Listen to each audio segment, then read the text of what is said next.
എല്ലാവർക്കും നമസ്കാരം. സൈക്കോളജിയുടെ പുതിയൊരു ടോപ്പിക്കിലേക്ക് സ്വാഗതം. നമ്മൾ ഇന്ന് പഠിപ്പിക്കാൻ പോകുന്ന വിഷയം അല്ലെങ്കിൽ പഠിക്കാൻ പോകുന്ന വിഷയം ഏതാണെന്ന് ചോദിച്ചാൽ ആ ഒരു ടോപ്പിക്ക് ഓർമ്മ എന്നതാണ്. നിങ്ങൾക്കറിയാം, ഓർമ്മ, പഠനം എന്നിവയെല്ലാം പരസ്പരം ബന്ധപ്പെട്ട് കിടക്കുന്ന കാര്യങ്ങളല്ലയോ. അപ്പോൾ ഏതൊരു കാര്യവും പഠിക്കണമെങ്കിൽ, ഏതൊരു വസ്തുത നമ്മൾ മനസ്സിലാക്കണമെങ്കിൽ നമുക്ക് ഉറപ്പായിട്ടും ഓർമ്മയുണ്ടായേ പറ്റൂ. അപ്പോൾ ആ ഓർമ്മയെക്കുറിച്ച് എല്ലാവർക്കും അറിയാം. നമ്മൾ കണ്ടിട്ടുള്ള കാര്യങ്ങളാണ്, കേട്ടിട്ടുള്ള കാര്യങ്ങളാണ്. അതൊക്കെ ആവശ്യമായിട്ടുള്ള സന്ദർഭങ്ങളിൽ ഓർത്തെടുക്കാനുള്ള കഴിവ്, ഇതൊക്കെയാണ് നമ്മൾ ഓർമ്മയെക്കുറിച്ച് പറയുന്നത്. അത് നമ്മൾ ജസ്റ്റ് ബേസിക് ആയിട്ട് പറയൂ അല്ലേ. എന്നാൽ ഓർമ്മയെക്കുറിച്ചുള്ള കാര്യങ്ങൾ കുറച്ചുകൂടെ നമുക്ക് പഠിക്കേണ്ടതായിട്ടുണ്ട്. അതാണ് നമ്മൾ ഈ ക്ലാസ്സിൽ പഠിക്കാൻ പോകുന്നത്. നോക്കാം.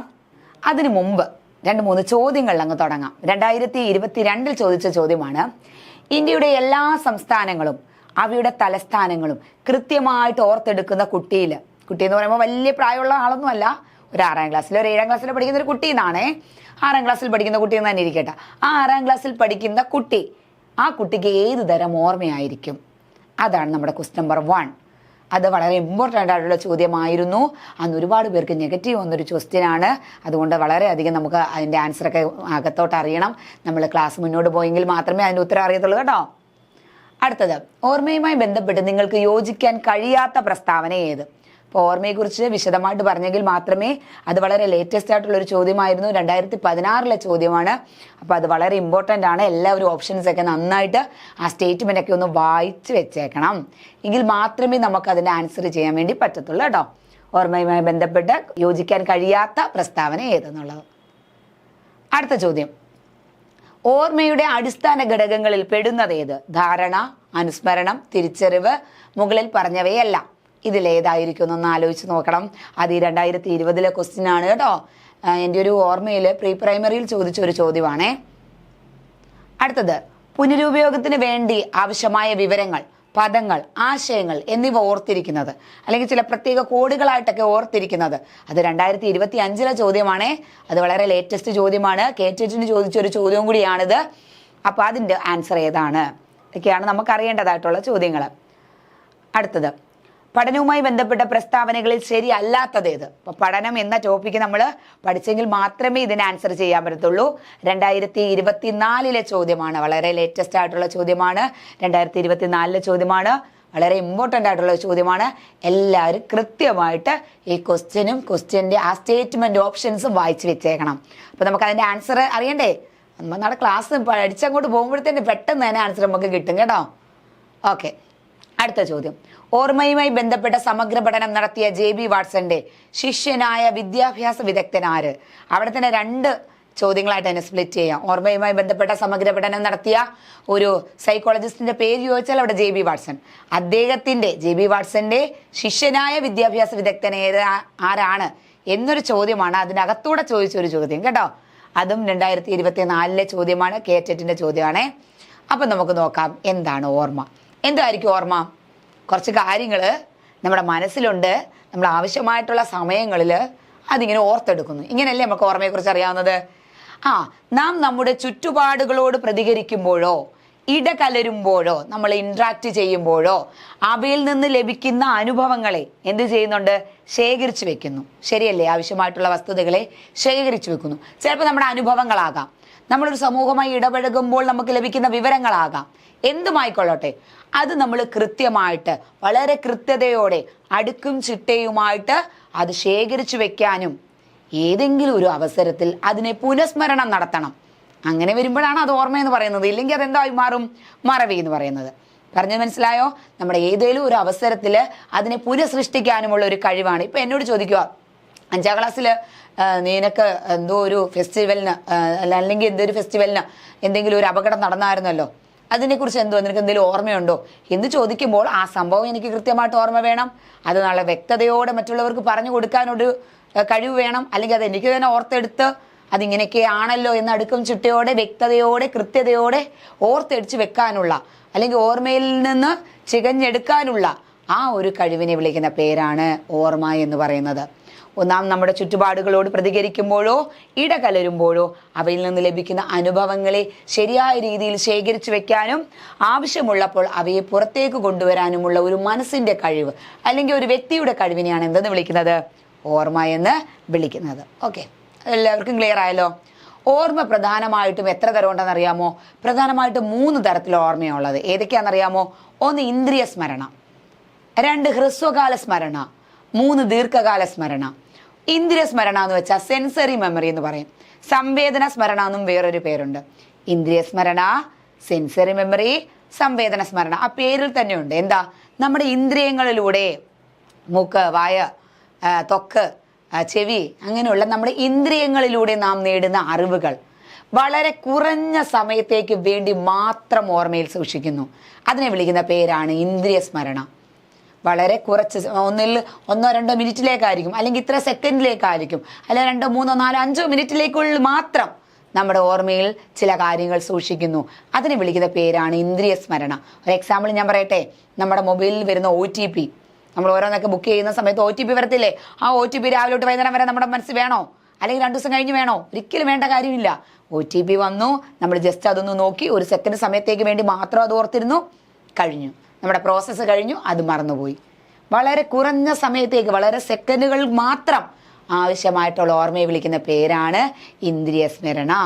ഇന്ദ്രിയ സ്മരണ, സംവേദന സ്മരണ, സംവേദന ഓർമ്മ, സെൻസറി മെമ്മറി എന്നൊക്കെ പറയുന്നുണ്ട്. ഓക്കെ, ഇതിന്റെ കാലദൈർഘ്യം എങ്ങനെയാണ്? വളരെ കുറവാണ് കേട്ടോ. ഒരു കാര്യം വളരെ കുറഞ്ഞ സമയത്തേക്ക് വേണ്ടി മാത്രം ഓർമ്മിക്കാൻ സഹായിക്കുന്നു. അതാണ് നമ്മുടെ ഇന്ദ്രിയ സ്മരണ. എക്സാമ്പിളാണ് ഞാൻ ഈ പറഞ്ഞ OTP, ഓർമ്മയിൽ നിലനിൽക്കുന്നത് ഒരു ചെറിയ സെക്കൻഡിക്ക് വേണ്ടി മാത്രമാണ്. വേറൊരു എക്സാമ്പിൾ പറയട്ടെ. പണ്ടൊക്കെ ഈ ഫോൺ ഡയറി ഉള്ളപ്പോഴേ നമ്മൾ ഈ ഫോണിൽ നോക്കിക്കൊണ്ട് ടൈപ്പ് ചെയ്യത്തില്ലേ? അതെല്ലാം അങ്ങനെ ഒരു എക്സാമ്പിളാണ് കേട്ടോ. മൊബൈൽ നമ്പർ ഡയൽ ചെയ്യുന്നത് അതൊരു എക്സാമ്പിളാണ്. ഇനി വേറൊരു എക്സാമ്പിൾ പറഞ്ഞു കഴിഞ്ഞാൽ, നമ്മൾ ചില സ്ഥലത്തോട്ടൊക്കെ പോകാൻ വേണ്ടിയിട്ട് നിൽക്കുമ്പോൾ ആ മെയിൻ ബോർഡിന് തൊട്ട് താഴെ കുറച്ച് സബ്ബായിട്ടുള്ള ഹെഡിങ്ങൾ കാണത്തില്ലേ? ഇപ്പോൾ നമ്മൾ പറയുക കരുനാഗപ്പള്ളി പോവുക, അതിന് തൊട്ട് താഴെയുള്ള കുഞ്ഞു കുഞ്ഞ് ഹെഡിങ്ങുകൾ നമ്മൾ വായിക്കുമ്പോൾ നമുക്ക് അതിൻ്റെ ആവശ്യം കാണത്തില്ല. നമുക്ക് ഏത് വഴിയാണ് കരുനാഗപ്പള്ളി പോകുന്നത് ജസ്റ്റ് വായിച്ചു, ഓക്കെ, ആ ബസ്സിലോട്ട് നമ്മൾ അങ്ങ് ചാടി കയറി. പിന്നെ ആ ബസ്സിൽ നിന്ന് ഇറങ്ങുന്നിടം വരെയോ 2 ദിവസം കഴിഞ്ഞോ ആ വായിച്ച കുഞ്ഞു കുഞ്ഞു ഹെഡിങ് നമുക്ക് ആവശ്യമുണ്ടോ? ഒരിക്കലുമില്ല. നമ്മൾ ഏത് ബസ്സിലാണ് നമ്മൾ പോകുന്നത്, ഏത് വഴിയാണത് പോകുന്നതെന്ന് മാത്രം ഒന്ന് ഐഡൻറ്റിഫൈ ചെയ്തു, ബസ്സിൽ കയറി. ഇത്ര സെക്കൻഡുകൾക്കുള്ളിൽ മാത്രം നടക്കുന്ന ഒരു ഓർമ്മ പുതുക്കലാണത്. ക്ലിയർ ആയോ? ഓക്കെ. രണ്ടാമത്തതാണ് ഹ്രസ്വകാല സ്മരണ, ഷോർട്ട് ടൈം മെമ്മറി. എന്താണ്? ആ പേര് തന്നെ ഉണ്ട്, ഷോർട്ട് ടൈം, ഹ്രസ്വകാലം. വളരെ കുറച്ച് കാര്യങ്ങളെ കുറച്ച് കാലയളവിലേക്ക് വേണ്ടി മാത്രം ഓർമ്മയിൽ സൂക്ഷിക്കുന്നു. ഒരു എക്സാമ്പിൾ പറഞ്ഞാൽ നമ്മൾ ഈ സൈക്കോളജി പഠിക്കുന്നത് സത്യമല്ലേ? ഈ LP-UP എക്സാം കഴിഞ്ഞാൽ നിങ്ങൾക്ക് പിന്നെ ഇത് വേണോ? ഒരിക്കലും വേണ്ട. മറ്റ് എക്സാമുകൾ വരും, മറ്റ് ജോലി സംബന്ധമായിട്ടുള്ള പല കാര്യങ്ങളിലേക്ക് പോകും. ഉറപ്പായിട്ട് ഇപ്പം പഠിച്ചുകൊണ്ടിരിക്കുന്ന ഈ LP-UPയിലെ ഈ സൈക്കോളജി എന്ന് പറയുന്ന ടോപ്പിക്കുകൾ വേണ്ടി വരത്തില്ല. അപ്പം നമ്മൾ എന്തിനു വേണ്ടിയിട്ടാണ് ഉപയോഗിക്കുന്നത്? നമ്മുടെ ഒരു ആവശ്യം പൂർത്തീകരിക്കുന്നതിന് വേണ്ടിയിട്ട് വളരെ കുറച്ച് കാര്യങ്ങൾ കുറച്ച് നാളത്തേക്ക് വേണ്ടിയിട്ട് മാത്രം ഉപയോഗിക്കുന്നു. അതിനെ വിളിക്കുന്ന പേരാണ് ഹ്രസ്വകാല സ്മരണ. വേറൊരു പ്രശ്നം, വേറൊരു എക്സാമ്പിൾ പറഞ്ഞു കഴിഞ്ഞാൽ, നമ്മൾ മനഃശാസ്ത്ര ഗവേഷണ ഉപാധികൾ കഴിഞ്ഞ ക്ലാസ്സുകളിൽ പഠിച്ചു. ഇന്ന് നമ്മൾ പഠനത്തെക്കുറിച്ചൊക്കെ പഠിക്കും. ഈ പഠനവും കഴിഞ്ഞിട്ട് നമ്മൾ വികാസവും വളർച്ചയൊക്കെ പഠിക്കാൻ പോകുമ്പോഴത്തേന് ഉറപ്പായിട്ടും ആദ്യം പഠിച്ച അത്രയും ടോപ്പിക്കുകൾ എന്തുവാ? ഒബ്വിയസ്ലി നമ്മൾ മറന്നു പോകും. അപ്പോൾ ഒരു ടോപ്പിക്ക് പഠിച്ചിട്ട് വേറൊരു ടോപ്പിക്കിലേക്ക് കടക്കുമ്പോഴും നമുക്ക് കൃത്യമായിട്ട് അത് ഓർത്തിരിക്കാൻ സാധ്യതയില്ല. അങ്ങനെയൊക്കെയുള്ള ഓർമ്മയാണ് എന്തെന്ന് പറയുന്നത്? ഹ്രസ്വകാല സ്മരണ എന്ന് പറയുന്നത്. വളരെ കുറച്ച് കാര്യങ്ങൾ കുറച്ച് കാലത്തേക്ക് വേണ്ടിയിട്ട് മാത്രം ഉപയോഗിക്കുന്നു. അങ്ങനെ മറന്നു പോകരുതെന്നാണ് ഞാൻ പറഞ്ഞു വന്നത് അല്ലേ? അന്ന് പഠിപ്പിച്ച അത്രയും കാര്യങ്ങൾ വളരെ കുറച്ച് നാളത്തേക്കായാൽ പോലും, കുറച്ച് ആശയങ്ങൾ മാത്രമായാൽ പോലും അത് നമ്മൾ ഓർമ്മയിൽ സൂക്ഷിക്കണം. അതാണ് ഹ്രസ്വകാല സ്മരണ. അതിന് എക്സാമ്പിളാണ് സൂക്ഷിക്കുന്ന കാര്യങ്ങൾ ആവർത്തിക്കപ്പെടുന്നില്ല. അങ്ങനെയാണെങ്കിൽ പെട്ടെന്ന് അത് മറന്നു പോകത്തില്ലേ? കുറച്ച് നാളത്തേക്ക് വേണ്ടി മാത്രമേ അത് ഓർമ്മയിൽ സൂക്ഷിക്കാൻ പറ്റൂ. ഞാനൊരു കാര്യം ചോദിച്ചോട്ടെ, ഈ ഹ്രസ്വകാല സ്മരണയെ എനിക്ക് കുറേ നാൾ ആശയങ്ങൾ കൊണ്ടുപോകണം എന്ന് ചെയ്തു കഴിഞ്ഞാൽ എന്തോ ചെയ്യാനാ? ഇപ്പം ഉദാഹരണം പറഞ്ഞു കഴിഞ്ഞാൽ, എനിക്ക് സൈക്കോളജി, നിങ്ങളിപ്പോൾ ഈ LP-UP പഠിക്കുന്ന കാര്യം നിങ്ങൾ വിചാരിക്കുക സൈക്കോളജി ഭയങ്കര ഇഷ്ടപ്പെട്ടൊരു സബ്ജക്റ്റാണ്. അപ്പോൾ ഇപ്പോഴത്തെ എക്സാമിന് വേണ്ടി മാത്രം പോരാ, ഹ്രസ്വകാല സ്മരണയിൽ മാത്രം ഒതുക്കി വെക്കാനുള്ളതല്ല അവയെ അങ്ങ് ദീർഘകാല സ്മരണ, ലോങ് ടൈം മെമ്മറിയിലേക്ക് കൊണ്ടുപോകണം എന്ന് ചിന്തിക്കുന്നവരാണെങ്കിൽ എന്ത് ചെയ്യണമായിരിക്കും? ഹ്രസ്വകാല സ്മരണയെ നമുക്ക് ഉറപ്പായിട്ടും ദീർഘകാല സ്മരണയാക്കാം. എന്ത് ചെയ്താൽ മതി?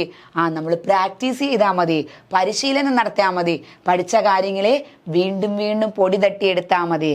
അങ്ങനെയാണെങ്കിൽ ഏതൊരു ഹ്രസ്വകാല സ്മരണയിലെ ഏത് തരത്തിലുള്ള ഓർമ്മകളെ ആയാലും നമുക്ക് ദീർഘകാല സ്മരണയിലേക്ക് കൊണ്ടുപോകാൻ സാധിക്കും. പക്ഷേ ഇവിടെ ഹ്രസ്വകാല സ്മരണ പറയുമ്പോഴെങ്ങനെയാ? വളരെ കുറച്ച് കാര്യങ്ങൾ കുറച്ച് നാളത്തേക്ക് വേണ്ടി മാത്രം ഓർമ്മയിൽ സൂക്ഷിക്കുന്നു. അധികം പരിശീലനം നടക്കുന്നില്ല, അത് കൂടുതൽ ആവർത്തിക്കപ്പെടുന്നില്ല കേട്ടോ. ഇതാണ് സംഭവം. ഒരു ടോപ്പിക്ക് പഠിച്ചിട്ട് ഞാൻ മുമ്പേ പറഞ്ഞില്ലേ, എക്സാമ്പിൾ ഒരു ടോപ്പിക്ക് പഠിച്ചിട്ട് മറ്റൊരു ടോപ്പിക്കിലേക്ക് പോകുന്ന സമയത്ത് എന്താ സംഭവിക്കുന്നു? ആദ്യം പഠിച്ച കാര്യങ്ങളെല്ലാം നമ്മൾ മറന്നു പോകുന്നു. അപ്പോൾ കുറച്ച് കാലത്തേക്ക് വേണ്ടി മാത്രമേ നമ്മൾ ഉപയോഗിക്കുന്നുള്ളൂ കേട്ടോ. അതാണ് ഹ്രസ്വകാല സ്മരണ. അടുത്തതാണ് നമ്മൾ മൂന്നാമതായിട്ട് പഠിക്കാൻ പോകുന്നത് ദീർഘകാല സ്മരണ, ലോങ് ടൈം മെമ്മറി, അല്ലെങ്കിൽ വേറൊരു പേരുണ്ട് സ്ഥിര ഓർമ്മ. ഏതാ പേര്? സ്ഥിര ഓർമ്മ. എന്തുമായിരിക്കും ദീർഘകാല സ്മരണയുടെ പ്രത്യേകത? അധികകാലം നീണ്ടു നിൽക്കുന്ന ഓർമ്മയാണ് സ്ഥിര ഓർമ്മയെന്ന് ഞാൻ പറഞ്ഞില്ലേ. നമ്മുടെ ജീവിത അവസാനം വരെ നമുക്ക് ചില കാര്യങ്ങൾ നമ്മുടെ ഓർമ്മയിൽ സൂക്ഷിക്കുന്നു. ഒരു എക്സാമ്പിൾ പറഞ്ഞാൽ, നിങ്ങളുടെ പേര്, നിങ്ങളുടെ മരണം വരെ നിങ്ങളുടെ ഓർമ്മയിലില്ലേ?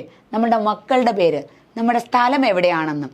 മറ്റ് രോഗങ്ങളൊന്നും ഇല്ലെങ്കിൽ, ഞാൻ പറഞ്ഞില്ലേ അൾഷിമേഴ്സ് പോലെയുള്ള അങ്ങനെയുള്ള രോഗങ്ങളൊന്നും ഇല്ലെങ്കിൽ ഉറപ്പായിട്ടും ജീവിത അവസാനം വരെയും നമ്മുടെ ഈ പ്രധാനപ്പെട്ട കാര്യങ്ങളെ നമ്മൾ ഓർമ്മയിൽ സൂക്ഷിക്കത്തില്ലേ? അപ്പം ചില കാര്യങ്ങളെ ദീർഘകാലത്തോളം ജീവിത അവസാനം വരെയും നമ്മുടെ ഓർമ്മയിൽ സൂക്ഷിക്കുന്നതിന് സഹായിക്കുന്ന ഓർമ്മയുടെ തലത്തെ വിളിക്കുന്ന പേരാണ് ദീർഘകാല സ്മരണ. ഇതിനേറെ കാര്യങ്ങളെ ഉൾക്കൊള്ളാൻ കഴിയും കേട്ടോ. ഇപ്പം എന്നെ ഒരു പട്ടി കടിച്ചു, ഞാനൊരു 5ാം ക്ലാസ്സിൽ പഠിച്ചപ്പോൾ. ഈ പട്ടി കടിച്ച കാര്യം, എന്നെ ഈ 5ാം ക്ലാസ്സിൽ പഠിച്ച സമയത്ത് ഈ പട്ടി എന്നെ കടിച്ചിട്ടുണ്ടെങ്കിൽ ആ കടിച്ച കാര്യം ഉറപ്പായിട്ടും ഞാൻ എൻ്റെ ജീവിത അവസാനം വരെ ഓർത്തിരിക്കും. അപ്പോൾ കുറേയേറെ കാര്യങ്ങളെ നമുക്ക് സ്ഥിര ഓർമ്മയിൽ ഉൾക്കൊള്ളാൻ വേണ്ടി സാധിക്കും. നിങ്ങളുടെ പേര് ദീർഘനാളത്തോളം ഓർമ്മയിൽ സൂക്ഷിക്കാൻ വേണ്ടിയിട്ട് സാധിക്കുന്നു. ചില സംഭവങ്ങൾ ഓർമ്മയിൽ സൂക്ഷിക്കുന്നത് സാധിക്കുന്നു. അതിനെക്കുറിച്ചാണ് നമ്മളിനി പഠിക്കാൻ പോകുന്നത് കേട്ടോ. അപ്പോൾ ദീർഘകാല സ്മരണ എന്ന് വെച്ചാൽ എന്തുവായിരുന്നു? നമുക്ക് കുറേ കാര്യങ്ങളെ ദീർഘനാളത്തോളം ജീവിത അവസാനം വരെയും നമ്മുടെ ഓർമ്മയിൽ സൂക്ഷിക്കാൻ പറ്റും. ഓർമ്മയെക്കുറിച്ച് പറഞ്ഞപ്പോൾ നമ്മൾ പ്രധാനമായിട്ട് 3 കാര്യങ്ങളാണ് പറഞ്ഞത്. എന്തൊക്കെയായിരുന്നു?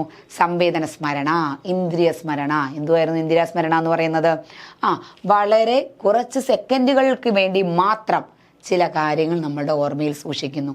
ഇന്ദ്രിയങ്ങളിലൂടെ, നമ്മുടെ സെൻസ് ഓർഗൻസിലൂടെ ലഭിച്ച വിവരങ്ങളായിരിക്കും നമ്മുടെ കയ്യിലുള്ളത്, അല്ലെ നമ്മുടെ ഓർമ്മയിലുള്ളത്. OTP വരുന്നതും, മൊബൈൽ നമ്പർ ടൈപ്പ് ചെയ്യുന്നതും, ഏതൊക്കെയെങ്കിലുമൊക്കെ ബോർഡുകൾ വായിക്കുന്നതും, ആരുടെയെങ്കിലുമൊക്കെ പേരുകൾ കേൾക്കുന്നതും, ഇതൊക്കെ ആയിരിക്കാം കേട്ടോ. രണ്ടാമത്തേതാണ് ഹ്രസ്വകാല സ്മരണ. വളരെ കുറച്ച് കാര്യങ്ങൾ കൂടുതൽ കാലത്തോളം ഉണ്ടോ? ഇല്ല, വളരെ കുറച്ച് കാര്യങ്ങൾ കുറച്ച് നാളത്തേക്ക് വേണ്ടി മാത്രം ഓർമ്മയിൽ സൂക്ഷിക്കപ്പെടുന്നു. പക്ഷെ നമ്മൾ ശരിയായ നിരന്തരമായ പ്രാക്ടീസ് നടത്തിയിട്ടുണ്ടെങ്കിൽ ഉറപ്പായിട്ടും ഹ്രസ്വകാല സ്മരണയെ നമുക്ക് ദീർഘകാല സ്മരണയിലേക്ക് മാറ്റാൻ വേണ്ടിയിട്ട് സാധിക്കും. Okay, clear? അടുത്തതാണ് മൂന്നാമത്തത് ദീർഘകാല സ്മരണ, ലോങ് ടൈം മെമ്മറി, സ്ഥിര ഓർമ്മ എന്ന് ഞാൻ പറഞ്ഞില്ലേ. കൂടുതൽ കാര്യങ്ങളെ ഏറെ നാളത്തോളം ജീവിത അവസാനം വരെയും നമ്മുടെ ഓർമ്മയിൽ സൂക്ഷിക്കാൻ വേണ്ടി സാധിക്കും. അതിനെ നമ്മൾ ദീർഘകാല സ്മരണ എന്ന് പറയുന്നുണ്ട്, സ്ഥിര ഓർമ്മ എന്ന് പറയുന്നുണ്ട്. ഒരു എക്സാമ്പിൾ പറഞ്ഞാൽ നമ്മുടെ പേര്, അല്ലെങ്കിൽ നമുക്ക് ബാല്യകാലത്തുണ്ടായ എന്തെങ്കിലും അനുഭവങ്ങൾ, എന്ത് വേണേലും ആകാം, അല്ലെങ്കിൽ ഏതെങ്കിലും ഒരു സാഹചര്യവുമായി ബന്ധപ്പെട്ട് നമുക്ക് ലഭിച്ചിട്ടുള്ള വസ്തുതകൾ, അനുഭവങ്ങൾ, അല്ലെങ്കിൽ എന്തെങ്കിലും സംഭവങ്ങൾ, ഇങ്ങനെയുള്ള ഏത് കാര്യങ്ങളും നമ്മൾ കൃത്യമായിട്ടും ക്രമമായിട്ടും ഓർഡറിലും ഓർമ്മയിൽ സൂക്ഷിച്ച് വെക്കുന്നു. അതിനെ വിളിക്കുന്ന പേരാണ് ദീർഘകാല സ്മരണ. ഇനി ദീർഘകാല സ്മരണയെ ഇവിടെ തൊട്ട് പ്രാധാന്യമുണ്ട്. ദീർഘകാല സ്മരണയെ നമുക്ക് 3ആയിട്ട് തരംതിരിക്കാം. ഏതൊക്കെയാണെന്ന് ചോദിച്ചാൽ, സംഭവപരമായ ഓർമ്മ, എപ്പിസോഡിക് മെമ്മറി. ആ ഇംഗ്ലീഷ് ടൈം കൂടെ നിങ്ങൾ പഠിക്കണം. കാര്യം ചില ക്വസ്റ്റ്യൻ പേപ്പറിൽ ഈ എപ്പിസോഡിക് ഇംഗ്ലീഷിൽ എഴുതിയതിനെ മലയാളത്തിൽ എഴുതി കണ്ടിട്ടുണ്ട്. ഈ എപ്പിസോഡിക് എന്ന് തന്നെ മലയാളത്തിൽ തന്നിട്ടുണ്ട് കേട്ടോ. അപ്പം ഇംഗ്ലീഷിലൂടെ ഒന്ന് പേര് പഠിച്ചേക്കാൻ മറന്നു പോവാതെ.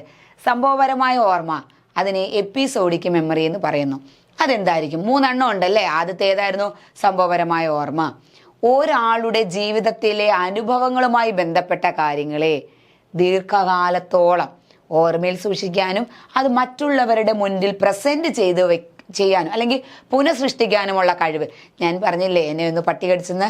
ആ പട്ടി കടിച്ച സംഭവം ഈ 10-35 വയസ്സായപ്പോൾ പോലും ഞാൻ ആ 5ാം ക്ലാസ്സിലുണ്ടായ ആ സംഭവം ഇപ്പോഴും ഓർക്കുകയും ചെയ്യുന്നുണ്ട്, എൻ്റെ കൊച്ചിനോട് പറയുകയും ചെയ്യുന്നുണ്ട്. മനസ്സിലായോ? അപ്പോൾ കൃത്യമായിട്ട് എൻ്റെ മക്കളെ, ഞാൻ ട്യൂഷന് പോയ സമയത്ത് ഇതുപോലെ പട്ടി വഴി കൂടെ വന്നു, പട്ടി എന്നെ ഓടിച്ചു, ഒരു കടി എനിക്ക് തന്നു, എനിക്ക് ഇഞ്ചക്ഷൻ ഉണ്ടായിരുന്നു, അതായിരുന്നു ഇതായിരുന്നു, ഒരു സ്കൂളിൽ പോകാൻ പറ്റിയില്ല എന്നുള്ള കൃത്യമായിട്ട് അടുക്കും ചിട്ടയോടെ ആ സംഭവങ്ങളെ വ്യക്തമായിട്ട് വേറൊരാളുടെ മുമ്പിൽ പ്രസന്റ് ചെയ്യാൻ തക്കവണ്ണം ഞാനത് ഓർത്തിരിക്കണമെങ്കിൽ അതൊരു സംഭവവുമായി ബന്ധപ്പെട്ട കാര്യങ്ങളാണ്, എനിക്കുണ്ടായ അനുഭവങ്ങളാണ്. അത്തരത്തിലുള്ള ഒരു ഓർമ്മശക്തിയെ വിളിക്കുന്ന പേരാണ് സംഭവപരമായ ഓർമ്മ. ജീവിതകാലം മുഴുവൻ ഓർമ്മിച്ച് വെക്കാനും മറ്റുള്ളവരുടെ മുമ്പിൽ വിശദീകരിക്കുവാനും നമുക്ക് കഴിയും. ഓക്കെ, ഈ രീതി ഉപയോഗിച്ച് കുട്ടികൾക്ക് തങ്ങളുടെ പഠന പ്രക്രിയയിലെ പ്രധാന സംഭവങ്ങളെ വിശദീകരിക്കാൻ കഴിയും. ഞങ്ങൾ പണ്ട് ഇന്ന കാര്യങ്ങൾ പഠിച്ചായിരുന്നു, ആസിഡിനെ കുറിച്ച് ബേസ് കാര്യങ്ങൾ പഠിച്ചായിരുന്നു, അന്ന് ചെയ്തപ്പോൾ ആസിഡ് ഇങ്ങനെ ആയിരുന്നു, ആസിഡ് ലിറ്റ്മസ് പേപ്പറുമായിട്ട് റിയാക്ട് ചെയ്യുന്നത് ഇങ്ങനെയാണ് എന്നൊക്കെ നമ്മൾ ചെറിയ ക്ലാസ്സുകളിൽ പഠിക്കുമ്പോൾ അതൊരു 9ാം ക്ലാസ്സിൽ വന്നു കഴിഞ്ഞാലും അതിനെക്കുറിച്ചുള്ള കാര്യങ്ങളെ ഓർത്ത് അവരുടെ പഠന പ്രക്രിയയിലെ പ്രധാനപ്പെട്ട വസ്തുതകളെ ഓർമ്മയിൽ സൂക്ഷിച്ച് വിശദീകരിക്കാൻ കഴിയത്തില്ലേ? അതെല്ലാം ദീർഘകാല സ്മരണയ്ക്ക് എക്സാമ്പിളാണ് കേട്ടോ.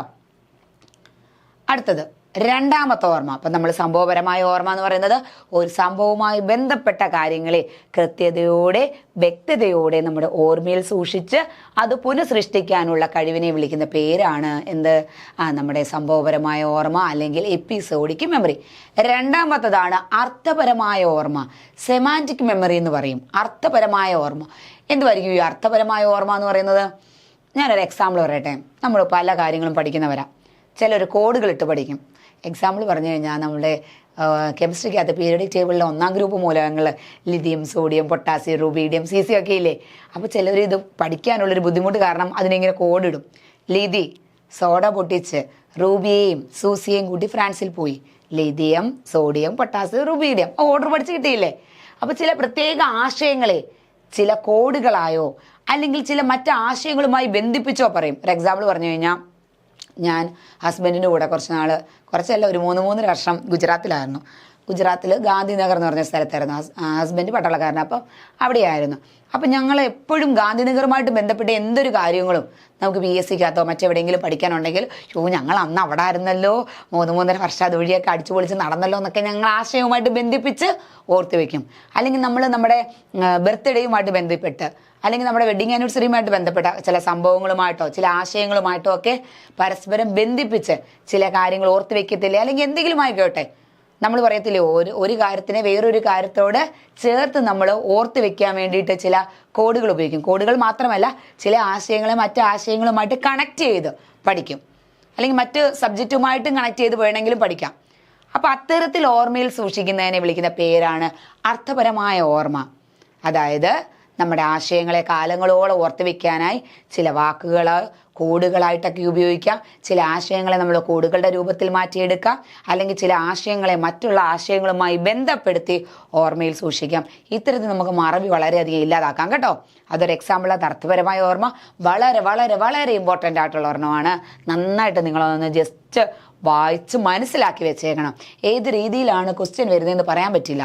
കാണാതെ പഠനം സൈക്കോളജിയെ സംബന്ധിച്ച് വളരെ തെറ്റായൊരു പ്രവണതയാണ്. വളരെ ചെറിയ ചെറിയ കാര്യങ്ങൾ മാത്രമേ കാണാതെ പഠിക്കാവൂ. ഒരു എക്സാമ്പിൾ പറഞ്ഞു കഴിഞ്ഞാൽ, ഓരോ എഡ്യൂക്കേഷൻ സൈക്കോളജിയുടെ പിതാവാര് ആരാ? നമ്മുടെ തോണ്ടയ്ക്ക. അങ്ങനെയൊക്കെയുള്ള കാര്യങ്ങൾ മാത്രമേ നമ്മളൊന്ന് ബൈഹാർട്ട് ചെയ്യാൻ പാടുള്ളൂ. ബാക്കിയെല്ലാം കാര്യങ്ങളെ മനസ്സിലാക്കി വെച്ചേക്കണം. മനസ്സിലാക്കിയിട്ട് പിന്നെ ഏത് രീതിയിൽ ഇങ്ങനെ കറങ്ങിയാണ് ക്വസ്റ്റ്യൻ വന്നാലും നമ്മളെന്തോ ചെയ്യും? ഇങ്ങനെ നേരെ മുക്കി തൊടാതെ കറങ്ങി വരുന്ന പോലെ എങ്ങനെ ഇൻഡയറക്റ്റ് ആയിട്ട് ക്വസ്റ്റ്യൻ വന്നാലും നമ്മളെന്തോ ചെയ്യും? അടിപൊളിയായിട്ട് ആൻസർ എഴുതും. ശരിയല്ലേ? അപ്പോൾ അതാണ് അർത്ഥപരമായ മെമ്മറി. ചില പ്രത്യേക ആശയങ്ങളെ അല്ലെങ്കിൽ ആശയങ്ങളെ ചില പ്രത്യേക കോഡുകളായോ ചില സിമ്പിൾസായോ ചില ആശയങ്ങളെ മറ്റു ആശയങ്ങളുമായി കണക്ട് ചെയ്തോ പഠിക്കുന്ന രീതിയാണ്, അല്ലെ ഓർമ്മയിൽ സൂക്ഷിക്കുന്ന രീതിയാണ് വിളിക്കുന്നത് അർത്ഥപരമായ ഓർമ്മ.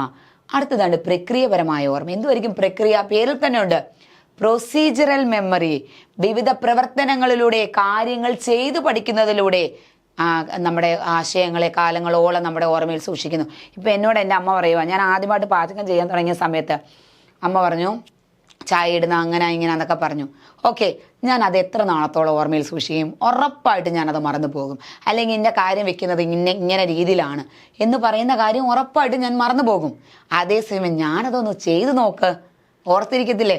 വെള്ളം എടുത്തു, പാലൊഴിച്ചു, പിന്നെ എന്തോ തേയിലയിട്ടു, പഞ്ചസാര ഇട്ടു, ഏലക്ക ഇട്ടു, എനിക്കറിയാൻ മേല എന്തൊക്കെ കാര്യങ്ങൾ ചെയ്യാവോ അതെല്ലാം ചെയ്ത് തിളപ്പിക്കാന്ന് പറയുമ്പോൾ ബോയിൽ ചെയ്ത്, ഞങ്ങളുടെ നാട്ടിലെ ലാംഗ്വേജ് ആകട്ടോ തിളപ്പിക്കാന്ന്, ബോയിൽ ചെയ്ത് നമ്മളെടുത്ത് ചായ ഇട്ട് റെഡിയാക്കി.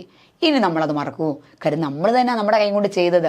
ഏതൊരു കാര്യവും ചെയ്ത് പഠിക്കുന്നതിലൂടെ കാര്യങ്ങൾ ഓർത്തിരിക്കുന്നു. ലേണിംഗ് ബൈ ഡൂയിങ്, നമ്മുടെ ജോൺ ഡൂയിയുടെ concept learning by doing, project method എന്നൊക്കെ കേട്ടിട്ടില്ലേ? ഏതൊരു കാര്യവും ചെയ്തു പഠിക്കുന്നതിലൂടെ കാര്യങ്ങൾ കാലങ്ങളോളം ഓർമ്മയിൽ സൂക്ഷിക്കുന്നു. നമ്മൾ കെമിസ്ട്രിക്കകത്ത് കുഞ്ഞുങ്ങളെ നമ്മൾ എത്ര കെമിസ്ട്രിയിൽ ചില റിയാക്ഷൻസ് പഠിപ്പിച്ചാലും അവർക്ക് ഓർമ്മയിൽ നിൽക്കത്തില്ല. എന്നാൽ അതേസമയം അവരെ ഒന്ന് ലാബിലോട്ട് കൊണ്ടുപോയാട്ട് അവിടെ ടെസ്റ്റ് ട്യൂബ് എടുത്തു, HCl ഒഴിച്ചു, അല്ലെങ്കിൽ എണ്ണ ഒഴിച്ചെടുത്തു, എണ്ണ ഒഴിച്ചൊഴിച്ചു, അതിൻ്റെ എല്ലാ റിയാക്ഷൻസിന് ഫലമായിട്ട് കിട്ടുന്ന കാര്യങ്ങൾ അവർ ലൈവായിട്ട് അവർ ചെയ്തുകൊണ്ട് നിൽക്കുക. അങ്ങനെയാണെങ്കിൽ എങ്ങനെയാ? ഉറപ്പായിട്ടും നമ്മൾ പഠിച്ച കൺസെപ്റ്റ് കാലങ്ങളോളം ഓർത്തിരിക്കും. അതല്ലാതെ നമ്മൾ ബുക്കിൽ വായിച്ചാലോ അല്ലെങ്കിൽ എന്തെങ്കിലും കാര്യങ്ങൾ ബൈഹാർട്ട് പഠിച്ചാലോ ഒന്നും ഓർമ്മയിൽ സൂക്ഷിക്കാൻ കഴിയില്ല. അപ്പോൾ വിവിധ പ്രവർത്തനങ്ങളിലൂടെ പഠിക്കുന്ന കാര്യങ്ങൾ ഓർമ്മയിൽ സൂക്ഷിക്കുന്നതിനെ വിളിക്കുന്ന, അത്ര ഓർമ്മയെ വിളിക്കുന്ന പേരാണ് പ്രക്രിയപരമായ ഓർമ്മ. എക്സാമ്പിൾ, ലാബ് ചെയ്ത കാര്യങ്ങളെല്ലാം ദീർഘകാലത്തോളം ഓർമ്മയിൽ സൂക്ഷിക്കുന്നു. പ്രവർത്തനാധിഷ്ഠിതമായ പഠനമാണ്, പ്രവർത്തനത്തിൽ അധിഷ്ഠിതമായ പഠനമാണ് ഓർമ്മയ്ക്ക് ഏറെ സഹായകമാകുന്നത്. അപ്പോൾ ഏറ്റവും സഹായകരമായിട്ടുള്ള പഠനം അല്ലെങ്കിൽ ഓർമ്മ ഏറ്റവും നിലനിർത്താൻ സഹായകരമായിട്ടുള്ളൊരു ഓർമ്മയുടെ തലമാണ് ഏതെന്ന് പറയുന്നത് പ്രക്രിയപരമായ ഓർമ്മ. കാര്യങ്ങൾ ചെയ്തു പഠിക്കുന്നു. ക്ലിയർ ആയോ? അപ്പോൾ ഇത്രയും കാര്യം നമ്മൾ ഇനി അടുത്ത ടോപ്പിക്കിലേക്കാണ് പോകുന്നത്. പഠനം എന്ന് പറയുന്നത് വളരെ വളരെ വളരെ ഇമ്പോർട്ടൻ്റ് ആയിട്ടുള്ളൊരു ടോപ്പിക്കാണ്. അപ്പം നമുക്ക് ഈ ഓർമ്മയെക്കുറിച്ച് ഞാൻ ഒന്നുകൂടെ ഒന്ന് കൺസോളിഡേറ്റ് ചെയ്ത് പറയാം. ശ്രദ്ധിച്ച് കേട്ടോണം. ചുറ്റുപാടുകളോട് പ്രതികരിക്കുമ്പോഴോ അവരുമായിട്ട് ഇൻട്രാക്ട് ചെയ്യുമ്പോഴോ നമുക്ക് ലഭിക്കുന്ന അനുഭവങ്ങളെ, അറിവുകളെ, വസ്തുതകളെ നമ്മൾ ശരിയായ രീതിയിൽ കൃത്യതയോടെ അടുക്കും ചിട്ടയുമായി മനസ്സിൽ സൂക്ഷിക്കാനും ഓർമ്മയിൽ സൂക്ഷിക്കാനും ആവശ്യമുള്ള സമയത്ത് അത് പുനഃസൃഷ്ടിക്കാനുമുള്ള ഒരു മനസ്സിൻ്റെ കഴിവിനെ വിളിക്കുന്ന പേരാണ് ഓർമ്മ. ഓക്കെ, ഓർമ്മ പ്രധാനമായിട്ട് 3 തരത്തിൽ. ഇന്ദ്രിയസ്മരണ, വളരെ കുറച്ച് സെക്കൻഡുകളിൽ മാത്രം അല്ലെങ്കിൽ വളരെ കുറച്ച് മിനിറ്റുകളിലും വേണ്ടിയിട്ട് മാത്രം കുറച്ച് കാര്യങ്ങളെ അല്ലെങ്കിൽ ചെറിയൊരു കാര്യങ്ങളെ ഓർമ്മയിൽ സൂക്ഷിക്കുന്നു. അതാണ് ഇന്ദ്രിയ സ്മരണ അല്ലെങ്കിൽ സംവേദന സ്മരണ. രണ്ടാമത്തതാണ് ഹ്രസ്വകാല സ്മരണ. വളരെ കുറച്ച് കാര്യങ്ങളെ കുറച്ച് നാളത്തേക്ക് വേണ്ടി മാത്രം നമ്മുടെ മനസ്സിൽ സൂക്ഷിക്കുന്നു. എക്സാമ്പിൾ, വേറൊരു എക്സാമ്പിൾ പറഞ്ഞു കഴിഞ്ഞാൽ ഇപ്പോൾ ഞാൻ പഠിപ്പിച്ചുകൊണ്ടിരുന്നപ്പോൾ ഓർത്തതാ, ഈ സ്കൂൾ കലോത്സവത്തിനൊക്കെ അതുവരെ ഒരു ഡാൻസിനൊന്നും അല്ലെങ്കിൽ പ്രാക്ടീസ് ചെയ്യാത്ത ആൾക്കാരൊക്കെ പെട്ടെന്ന് തട്ടുകൂടി ചില ഡാൻസ് ഫോംസ് ഒക്കെ ഉണ്ടാക്കും. സ്കൂളുകളിലെ പ്രധാനമായിട്ടും കണ്ടുവരുന്ന ചില കാഴ്ചകളാണ്. അതേപോലെ പറയും ആ സ്കൂളുകാർ ജയിക്കണം, ഈ സ്കൂളുകാർ ജയിക്കണം, നമുക്ക് ഇന്ന എന്തെങ്കിലും ഒരു പ്രോഗ്രാം തട്ടിക്കൂട്ടണം എന്നൊക്കെ പറഞ്ഞ് വളരെ കുറച്ച് നാളത്തേന് വേണ്ടിയിട്ട് മാത്രമാണ്, ആ പ്രോഗ്രാമിന് വേണ്ടിയിട്ട് മാത്രമായിരിക്കാം ആ കാര്യങ്ങളെ കൃത്യമായിട്ട് ഓർമ്മയിൽ സൂക്ഷിക്കും. പറഞ്ഞത് മനസ്സിലായോ? അതാണ് ഹ്രസ്വകാല സ്മരണ എന്ന് പറയുമ്പോൾ. യൂത്ത് ഫെസ്റ്റിവൽ കഴിഞ്ഞു അല്ലെങ്കിൽ കലോത്സവം കഴിഞ്ഞു കഴിഞ്ഞാൽ പിന്നെ അത് വേണ്ട, കഴിഞ്ഞു. അതാണ് സംഭവം കേട്ടോ. അല്ലെങ്കിൽ നമ്മുടെ LP UP പഠിക്കുന്ന സമയത്തുള്ള നമ്മുടെ സൈക്കോളജി പഠനം അതൊന്ന് ഓർമ്മയിൽ സൂക്ഷിച്ചാൽ മതി, ആൻസർ കിട്ടുമേ. അടുത്തയാണ്, അപ്പോൾ ഹ്രസ്വകാല സ്മരണ കഴിഞ്ഞു. അടുത്തതാണ് ദീർഘകാല സ്മരണ അല്ലെങ്കിൽ സ്ഥിര ഓർമ്മ എന്ന് പറയും, സ്ഥിര മെമ്മറി. ദീർഘകാലത്തോളം വിവരങ്ങളെ കൂടുതൽ കാലം നമ്മുടെ ഓർമ്മയിൽ സൂക്ഷിക്കുന്നു. ഏറെ കാര്യങ്ങൾ വേണമെങ്കിലും ഉൾക്കൊള്ളാം നമ്മുടെ മനസ്സിൽ. ചെറിയ നിസ്സാര കാര്യങ്ങളായാൽ നമ്മുടെ പേര് നമ്മുടെ ജീവിത അവസാനം വരെ നമ്മൾ ഉപയോഗിക്കും. അങ്ങനെയുള്ള ദീർഘകാല സ്മരണയെ നമുക്ക് 3 ആയിട്ട് തരംതിരിക്കാം. അതിൽ ഒന്നാമത്തതാണ്, എന്തുമായിരിക്കും ഒന്നാമത്തത്? സംഭവപരമായ ഓർമ്മ, എപ്പിസോഡിക് മെമ്മറി. നമ്മുടെ ജീവിതത്തിൽ ഏതെങ്കിലും സാഹചര്യത്തിൽ ഏതെങ്കിലും ഒരു ഘട്ടത്തിലുണ്ടായ സംഭവങ്ങളെ അടിസ്ഥാനമാക്കി വിവരങ്ങളെ കാലാകാലങ്ങളോളം ഓർത്തിരിക്കുന്നു. അതിനെ വിളിക്കുന്ന പേരാണ് സംഭവപരമായ ഓർമ്മ അല്ലെങ്കിൽ എപ്പിസോഡിക് മെമ്മറി.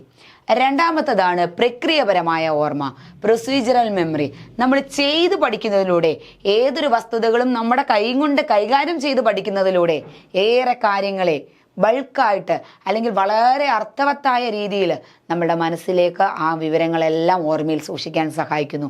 അതാണ് പ്രക്രിയപരമായ ഓർമ്മ, ലേണിംഗ് ബൈ ഡൂയിങ്. അങ്ങനെ ഓർത്താൽ മതി കേട്ടോ. അടുത്തതാണ് അർത്ഥപരമായ ഓർമ്മ, സെമാൻറ്റിക് മെമ്മറി. നമുക്ക് മനസ്സിലാക്കപ്പെടേണ്ട ആശയങ്ങളെ ചില പ്രത്യേക കോഡുകളായോ അല്ലെങ്കിൽ നമുക്കറിയാവുന്ന മറ്റ് ആശയങ്ങളുമായിട്ട് കണക്ട് ചെയ്തോ ചില സിമ്പലുകളുടെ രൂപത്തിലോ ഒക്കെ ഓർമ്മയിൽ സൂക്ഷിച്ചു വെക്കുന്നു.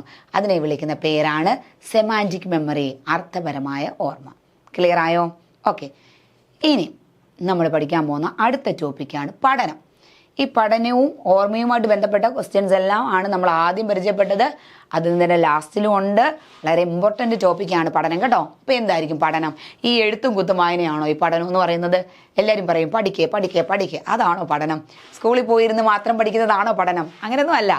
ഒരു വ്യക്തി തൻ്റെ ജീവിതത്തിൻ്റെ വിജയത്തിന് ആവശ്യമായിട്ടുള്ള അറിവ്, കഴിവ്, നൈപുണി എന്ന് വെച്ചാൽ എന്താ? സ്കില്ല്, നമ്മുടെ പ്രശ്നപരിഹരണ ശേഷി, വികാസം എന്നിവയെല്ലാം ആർജിച്ചെടുക്കുന്ന ഒരു പ്രക്രിയയാണ് പഠനം എന്ന് പറയുന്നത്. ഞാൻ നിങ്ങളുടെ കൂടെ നിന്ന് നിങ്ങളുമായിട്ട് ഇടപഴകുന്നു. ഞാൻ നിങ്ങളുടെ കൂടെ ഇടപഴകുമ്പോൾ ഈ സാഹചര്യവുമായി എനിക്ക് സമായോജനം നടത്തണം അല്ലേ? എനിക്ക് അഡ്ജസ്റ്റ് ചെയ്യണ്ടേ? ഏതൊരു സാഹചര്യവുമായിട്ടും അഡ്ജസ്റ്റ് ചെയ്ത് നമ്മൾ പോകണം.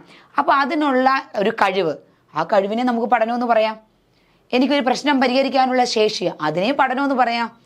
എനിക്ക് എൻ്റെ ഒരു ഇമോഷണൽ ആയിട്ടുള്ള ഒരു സ്റ്റെബിലിറ്റി, വൈകാരികമായിട്ടുള്ള ഒരു സ്ഥിരത എനിക്കുണ്ട്. ആ ഒരു ആ കഴിവൊക്കെ എനിക്ക് ജനിച്ചപ്പോഴേ അങ്ങ് കിട്ടിയതൊന്നും അല്ല. ഇപ്പോൾ പണ്ടൊക്കെയാണെങ്കിൽ എനിക്ക് എൻ്റെ വീട്ടിനകത്തുനിന്ന് വെളിയിലോട്ട് ഇറങ്ങാൻ തന്നെ, പുറത്തോട്ട് ഇറങ്ങാൻ തന്നെ എനിക്ക് പേടിയാണ്. എനിക്ക് എവിടെയൊക്കെ ക്ലാസ് ഉണ്ട് അവിടെ എല്ലാം ക്ലാസ് എടുക്കാൻ പോകും. അപ്പോൾ എനിക്ക് ഇമോഷണൽ ആയിട്ടുള്ള സ്റ്റെബിലിറ്റി കിട്ടി, എനിക്കൊരു കോൺഫിഡൻസ് കിട്ടി. ഇവയെല്ലാം ആർജിച്ചെടുക്കുന്ന ആ ഒരു പ്രോസസ്സ് എന്ന് പറയുന്നത് നമ്മുടെ ജീവിതത്തിൻ്റെ ആദ്യം മുതൽ അവസാനം വരെ നടക്കുന്ന പ്രോസസ്സാണ്. ഇതാരും നമ്മുടെ കയ്യിലോട്ട് കൊണ്ടുതരുന്നതല്ല, നമ്മൾ പല പല അനുഭവങ്ങളിലൂടെ നമ്മൾ ആർജിച്ചെടുക്കുന്ന കാര്യങ്ങളാണ്. ഈ പ്രോസസ്സിനെ എല്ലാം നമ്മൾ എന്തെന്ന് വിളിക്കുന്നുണ്ട്? പഠനമെന്ന് വിളിക്കാം കേട്ടോ. അപ്പം അത്രയും കൺസെപ്റ്റ് ഓർത്തിട്ട് വേണം നമ്മളുടെ ഈ ടോപ്പിക്കിലേക്ക് മുന്നോട്ട് പോകാൻ. ഓക്കെ, ഒരു വ്യക്തി തൻ്റെ ജീവിതത്തിന് ആവശ്യമായ അറിവ്, മനോഭാവം, നൈപുണ്യം, കഴിവ്, പ്രശ്നപരിഹരണ ശേഷി, വീക്ഷണ സ്ഥിരത, അങ്ങനെയുള്ള എന്ത് കാര്യങ്ങളായിക്കോട്ടെ ഇവയെല്ലാം സാംശീകരിച്ചെടുക്കുന്ന, അക്വയർ ചെയ്തെടുക്കുന്ന, ആർജിച്ചെടുക്കുന്ന ആ ഒരു പ്രോസസ്സിനെ വിളിക്കുന്ന പേരാണ് പഠനം എന്ന് പറയുന്നത്. പഠനം എപ്പോഴും അനുക്രമമായി നടക്കുന്ന ഒരു വ്യവഹാര പരിവർത്തനമാണ്. എന്ത് വ്യവഹാരമെന്ന് ഞാൻ ആദ്യ ക്ലാസ്സിലെ പറഞ്ഞായിരുന്നു. വ്യവഹാരം എന്താണെന്ന്? നമ്മുടെ ബിഹേവിയർ. വ്യവഹാര പരിവർത്തനം എന്തുവാ? നമ്മുടെ ബിഹേവിയറിൽ ഉണ്ടാകുന്ന മോഡിഫിക്കേഷൻ, ബിഹേവിയറിൽ ഉണ്ടാകുന്ന മാറ്റം. അപ്പോൾ പഠനത്തിലൂടെ ഉറപ്പായിട്ടും അനുക്രമമായിട്ട് നടക്കുക, ഇങ്ങനെ കോൺസ്റ്റൻ്റ് ആയിട്ടല്ല പോകുന്നത്. പഠനം എന്ന് പറയുമ്പോൾ കണ്ടിന്യൂസ് ആയിട്ട് അതിന് ആദ്യം നമുക്ക് കുറച്ച് കാര്യങ്ങളെ വ്യത്യാസം ഉണ്ടാകും നമ്മുടെ ബിഹേവിയറിൽ, പിന്നെ ഏറെ കാര്യങ്ങളുണ്ടാവും, പിന്നെ കുറേ കൂടെ വ്യത്യാസം വരും, പിന്നെ കുറച്ചുകൂടെ അങ്ങനെ അനുക്രമമായി നടക്കുന്ന വ്യവഹാര പരിവർത്തനമാണ്. എന്ന് വെച്ചാൽ നമ്മുടെ ബിഹേവിയറിൽ ഉണ്ടാകുന്ന മാറ്റമാണ് പഠനം എന്ന് പറയുന്നത്. ഞാനൊരു എക്സാമ്പിൾ, എൻ്റെ കാര്യം തന്നെ പറഞ്ഞില്ലേ, മുറ്റത്തോട് പോലും ഇറങ്ങാൻ എനിക്ക് പേടിയായിരുന്നു. ഞാൻ എത്ര ദൂരം സഞ്ചരിക്കും, എത്ര ദൂരം എവിടെ വേണമെങ്കിലും ഞാൻ ഒറ്റയ്ക്ക് പോകും. അപ്പോൾ എൻ്റെ ബിഹേവിയറിലുണ്ടായ ഒരു മാറ്റം എന്ന് പറയുന്നത് വളരെ പെട്ടെന്ന് നടന്നൊന്നുമല്ല, ഗ്രാജുവലി നടന്നതാണ്. ആ പ്രക്രിയയൊക്കെ എന്താണ് മക്കളെ? അതെല്ലാം പഠനമാണ് കേട്ടോ. അങ്ങനെയും കൂടെ മനസ്സിലാക്കണേ, അല്ലാതെ എഴുത്തും കുത്തും വായന മാത്രമല്ല കേട്ടോ. അടുത്തത്, പഠനം ഒരു ഉദ്ദേശാധിഷ്ഠിതമാണ്. Learning is goal oriented. പഠനം ഉദ്ദേശാധിഷ്ഠിതമാണ്. ഒരു പ്രത്യേക എയിമിനെ അടിസ്ഥാനപ്പെടുത്തിയിട്ടാണ് നമ്മൾ പഠനം പ്രക്രിയയിലേക്ക് ഇറങ്ങുന്നത്. ശരിയല്ലേ? നമുക്ക് ഇന്ന കാര്യങ്ങൾ നേടണം എന്ന ഒരു വസ്തുത നമ്മുടെ മുൻപിലുണ്ട്. അങ്ങനെയാണ് നമ്മൾ എന്തോ ചെയ്യുന്നത്? നമ്മുടെ പഠന പ്രക്രിയയിലേക്ക് ഇറങ്ങുന്നത്. അപ്പോൾ ഒരു ഗോൾ ഓറിയൻറ്റഡ് ആണ് പഠനം എന്ന് പറയുന്നത്. പഠന അനുഭവങ്ങളിലൂടെയാണ് നടക്കുന്നത്. ശരിയാ, നമ്മുടെ ജീവിതത്തിൽ ഒരുപാട് എക്സ്പീരിയൻസ് ഉണ്ട്. ആ എക്സ്പീരിയൻസിലൂടെയാണ് പല കാര്യങ്ങളും നമുക്ക് തിരിച്ചറിയാൻ കഴിയുന്നത്. അതിലൂടെയാണ് നമുക്ക് പഠനം നടക്കുന്നത് കേട്ടോ. പണ്ടൊക്കെ ആണെന്നുണ്ടെങ്കിൽ ഞാൻ എല്ലാ കാര്യങ്ങളും ഓപ്പണപ്പായിട്ട് എല്ലാവരോടും സംസാരിക്കുമായിരുന്നു. പക്ഷേ പല സാഹചര്യങ്ങളിൽ എനിക്ക് തിരിച്ചറിവുണ്ടായി, അത് ശരിയാവുന്നില്ല, അത് ശരിയല്ല. മറ്റുള്ളവർ ചിലപ്പോൾ നമ്മുടെ സങ്കടങ്ങൾ കേട്ടിട്ട് അത് നമ്മുടെ കൂടെ തന്നെ നിൽക്കുന്നവരും കാണും, പക്ഷെ മാറിയിരുന്ന് ചിരിക്കുന്നവരും കാണും. ശരിയല്ലേ? അങ്ങനെയുള്ള എൻ്റെ ആ എക്സ്പീരിയൻസിലൂടെ എനിക്ക് ഉറപ്പായിട്ട് മാറ്റം വന്നു. എൻ്റെ പ്രോബ്ലം ഞാൻ തന്നെ സോൾവ് ചെയ്യാൻ തുടങ്ങി. അല്ലെങ്കിൽ എൻ്റെ കാര്യങ്ങൾ എന്നിൽ തന്നെ, എൻ്റെ മനോഭാവങ്ങൾ, എൻ്റെ കാഴ്ചപ്പാടിനനുസരിച്ച് ഞാൻ തന്നെ, അല്ലെങ്കിൽ എനിക്ക് അത്രയും ക്ലോസ്ഡ് ആയിട്ടുള്ള ആൾക്കാരോട് മാത്രം ഷെയർ ചെയ്ത് പ്രശ്നപരിഹാരം നടത്താനുള്ള ഒരനുഭവം എനിക്ക് കിട്ടി. അതൊക്കെ എൻ്റെ പഠന പ്രക്രിയയാണ്. അതൊക്കെ എനിക്കുണ്ടായ വ്യവഹാര പരിവർത്തനമാണ്, മോഡിഫിക്കേഷനാണ്. ക്ലിയർ ആയോ? അപ്പോൾ പഠനം എന്ന് പറയുന്നത് അനുഭവങ്ങളിലൂടെ, നമ്മുടെയൊക്കെ ഇഷ്ടം, നിങ്ങൾക്കൊക്കെ അനുഭവങ്ങളുള്ളവരല്ലേ, ആ അനുഭവങ്ങളിലൂടെ നിങ്ങൾക്ക് ഒത്തിരി മാറ്റങ്ങൾ ഉണ്ടായിട്ടില്ലേ മക്കളെ? സത്യമല്ലേ? അതെല്ലാം നിങ്ങളുടെ പഠന പ്രക്രിയയാണ് കേട്ടോ. നിങ്ങളിപ്പോൾ ഞാൻ പഠിപ്പിച്ചുകൊണ്ടിരിക്കുമ്പോൾ തന്നെ അയ്യോ പണ്ടത്തെ ഞാൻ അങ്ങനെ അല്ലായിരുന്നല്ലോ, ഇപ്പോഴത്തെ ഞാൻ ഇങ്ങനെ ആണല്ലോ എന്നൊരു കൺസെപ്റ്റ് നിങ്ങളുടെ വന്നില്ലേ? പണ്ട് ഏതൊരു സിനിമയ്ക്ക് അത് സലീംകുമാർ പറയുന്ന പോലെ ഇപ്പോഴത്തെ ഞാനേ അല്ല, ഞാനെന്ന് ഞാൻ എവിടെയോ ഇരിക്കുന്നു. നിങ്ങൾ ആ സിനിമ കണ്ടതാണോ? ഏതാ സിനിമയെന്ന് ഞാൻ ഓർക്കുന്നില്ല കേട്ടോ. അപ്പം അതുപോലെ പണ്ടേ ഉള്ള വ്യക്തിയാണോ നിങ്ങളിപ്പം? നിങ്ങളൊന്ന് ചിന്തിച്ചു നോക്കി. നിങ്ങൾ ഡിഗ്രിക്ക് പഠിച്ചുകൊണ്ടിരുന്നപ്പോഴും, നിങ്ങൾ TTCക്ക് പഠിച്ചുകൊണ്ടിരുന്നപ്പോഴും, നിങ്ങൾ B.Edന് പഠിച്ചുകൊണ്ടിരുന്നപ്പോഴും, നിങ്ങൾ 10ൽ പഠിച്ചുകൊണ്ടിരുന്നപ്പോഴും ഉള്ള വ്യക്തിയാണോ നിങ്ങൾ ഈ സൈക്കോളജി ക്ലാസ് കേട്ടോണ്ടിരിക്കുമ്പോഴുള്ള ആള്? അല്ല. അനുഭവങ്ങളുടെ വെളിച്ചത്തിൽ നിങ്ങൾക്ക് ഒരുപാട് മാറ്റങ്ങളുണ്ടായി. ശരിയല്ലേ? മാനസികമായിട്ടും വൈകാരികമായിട്ടും ആത്മീയപരമായിട്ടും എല്ലാം, പ്രശ്നപരിഹരണ ശേഷികളും എല്ലാം നിങ്ങൾക്ക് വ്യത്യാസമായിട്ടില്ലേ? ആ പ്രക്രിയ എല്ലാം എന്താണ്? പഠനമാണ് കേട്ടോ. പഠന അനുസ്യൂത പ്രക്രിയയാണ്. എന്ന് വെച്ചാൽ കണ്ടിന്യൂസ് ആയിട്ടുള്ള പ്രോസസ്സാണ്. Womb to tomb process. ഗർഭാവസ്ഥയിലിരിക്കുന്ന കുഞ്ഞു മുതൽ നമ്മുടെ മരണശയ്യയിൽ കിടക്കുന്ന ഒരാൾ വരെ നീണ്ടു നിൽക്കുന്ന ഇവർക്ക് എല്ലാവർക്കും ഉണ്ടാകുന്ന മാറ്റങ്ങളെ നമുക്ക് എന്തെന്ന് പറയാം? പഠനം എന്ന് പറയാം. പഠനം ഒരു പ്രത്യേക പീരീഡിലോ പ്രത്യേക പോയിന്റിലോ ഒന്നും മാത്രം ഒതുങ്ങുന്നതല്ല. നമ്മുടെ ജനനം മുതൽ മരണം വരെ നീങ്ങുന്ന അല്ലെങ്കിൽ നീണ്ടുപോകുന്ന ഒരു തുടർ പ്രക്രിയയാണ് പഠനം എന്ന് പറയുന്നത്. ക്ലിയർ ആയോ? അടുത്തത്, പഠനത്തിലൂടെ നമുക്ക് എന്തോ ഉണ്ടാകുന്നു? ഉറപ്പായിട്ട് മാറ്റങ്ങൾ ഉണ്ടാകുന്നു. ശരിയല്ലേ? നമ്മുടെ ബിഹേവിയറിൽ തന്നെ മാറ്റങ്ങൾ ഉണ്ടായത് വികാസമല്ലേ മക്കളെ? അപ്പൊ പഠനത്തിലൂടെ വികാസത്തിലേക്ക് എത്തുന്നു. പഠനം വികസനത്തിന് കാരണമാകുന്നു. നമ്മളിൽ ഡെവലപ്മെന്റ് ഉണ്ടാക്കിയെടുക്കുന്നു പഠന പ്രക്രിയ എന്ന് പറയുന്നത്. അപ്പൊ പഠനം വികസനത്തിന് കാരണമാകുന്നു. ആ ഒരു പോയിന്റ് ഓർത്തോണേ. അടുത്തത് ഞാൻ മുമ്പേ പറഞ്ഞ കാര്യം തന്നെ. നമ്മുടെ പഠനം എന്ന് പറയുന്നത് വ്യവഹാര പരിവർത്തനത്തിന് കാരണമാകുന്നു. നമ്മുടെ ബിഹേവിയറിന്റെ മോഡിഫിക്കേഷന് കാരണമാകുന്നു. ക്ലിയർ ആയോ? ഇനി നമുക്ക് കുറച്ച് കോഡ്സ് നോക്കാനുണ്ട്. സ്കിന്നർ പറയുന്നത് അനുക്രമം എന്ന് വെച്ചാൽ പ്രത്യേകമായിട്ട് ക്രമമായിട്ട് തന്നെ നമ്മുടെ കറക്റ്റായിട്ടുള്ള ഒരു ഓർഡറിൽ അനുക്രമം നടക്കുന്ന ഒരു വ്യവഹാര അനുയോജനമാണ്, നമ്മുടെ ബിഹേവിയറിലുള്ള ഒരു അഡ്ജസ്റ്റ്മെൻ്റ് ആണ്, ഒരു മാറ്റമാണ്, അല്ലെങ്കിൽ അതിനകത്തോട്ടുള്ള യോജിപ്പിനെയാണ് പഠനം എന്ന് പറയുന്നത്. അനുക്രമം നടക്കുന്ന വ്യവഹാര അനുയോജനമാണ് പഠനം. വളരെ ഇമ്പോർട്ടൻ്റ് ആയിട്ടുള്ള കോട്ടാണ്. നിങ്ങൾ കേട്ടിട്ടുണ്ട്. ആരാ പറഞ്ഞത്? സ്കിന്നർ. അടുത്തത് അനുഭവങ്ങളിലൂടെയുള്ള വ്യവഹാര പരിവർത്തനമാണ് പഠനം. നമ്മുടെ എക്സ്പീരിയൻസിലൂടെ നമുക്കുണ്ടാകുന്ന മാറ്റമല്ലേ പഠനം. അത് പറഞ്ഞത് ആരാന്ന് ചോദിച്ചാൽ ആർത്തർ ഗേറ്റ്സ്. ഇനി ഒരു വ്യക്തിക്ക് ഞാൻ മുമ്പേ പറഞ്ഞ കാര്യം തന്നെ, ഒരു വ്യക്തിക്ക് തൻ്റെ ജീവിതത്തിലെ എല്ലാ ലക്ഷ്യങ്ങളും പൂർത്തീകരിക്കുന്നതിന് വേണ്ടി ആവശ്യമായിട്ടുള്ള അറിവുകളും കഴിവുകളും മനോഭാവങ്ങളും പ്രശ്നപരിഹരണ ശേഷിയും വൈകാരിക സ്ഥിരതയും എല്ലാം കോമയായിട്ട് പറയാനാണെങ്കിൽ ഇഷ്ടംപോലെ കാര്യങ്ങളുണ്ട്. ഇവയെല്ലാം നേടിയെടുക്കുന്ന ആ ഒരു പ്രോസസ്സിനെ വിളിക്കുന്ന പേരാണ് പഠനം. നോക്കിയേ, നിങ്ങളെല്ലാം പെട്ടെന്ന് വായിച്ച് നന്നായിട്ട് വളരെ ഇമ്പോർട്ടൻ്റ് ആയിട്ടുള്ള പോയിന്റുകളായത് കേട്ടോ. അടുത്തത് ക്രോ എന്ന് പറഞ്ഞൊരു ശാസ്ത്രജ്ഞൻ പറഞ്ഞിട്ടുണ്ട്. ഇത് വളരെ റെയർ ആയിട്ടുള്ളൊരു ചോദ്യം, പക്ഷേ എന്നാലും ശ്രദ്ധിച്ച് കേട്ടോണം. പഠനം എന്നത് ശീലങ്ങളും അറിവുകളും മനോഭാവവും സാംശീകരിക്കലാണ്. ശരിയല്ലേ? പഠനത്തിലൂടെയാണ് നമുക്ക് നല്ല നല്ല ശീലങ്ങൾ എത്തുന്നത്. നല്ല നല്ല ശീലങ്ങളിലൂടെ നമുക്ക് ബിഹേവിയറിൽ മാറ്റം ഉണ്ടാകുന്നു. അതാണ് പഠനം എന്ന് പറയുന്നത്. ഡെവലപ്മെന്റ് ഉണ്ടാകുന്നു, ശരിയായ കാഴ്ചപ്പാടുകൾ ഉണ്ടാകുന്നു, മനോഭാവം, അതിനാണ് മനോഭാവം എന്ന് പറയുമ്പോൾ ആറ്റിറ്റ്യൂഡ്. അതെല്ലാം നമുക്ക് വ്യത്യസ്തമായിട്ടുള്ള രീതിയിൽ മറിയുന്നതിൻ്റെ കാരണം നമ്മളിൽ പഠന പ്രക്രിയ സജീവമാകുന്നു എന്നതിൻ്റെ ലക്ഷണമാണ് കേട്ടോ. അപ്പോൾ പഠനം എന്നത് ശീലങ്ങളും അറിവുകളും മനോഭാവങ്ങളും സാംശീകരിച്ചെടുക്കലാണ്. ഓക്കെ. അടുത്തതാണ് വുഡ്സ്വർത്ത് പറയുന്നത് അനുഭവങ്ങളുടെ ഫലമായി വ്യക്തിയിൽ നടക്കുന്ന താരതമ്യേന സ്ഥിരമായ മാറ്റങ്ങളെയാണ് പഠനം എന്ന് പറയുന്നത്. അനുഭവങ്ങളിലൂടെ തന്നെയാണ് നമുക്ക് മാറ്റം വരുന്നത്.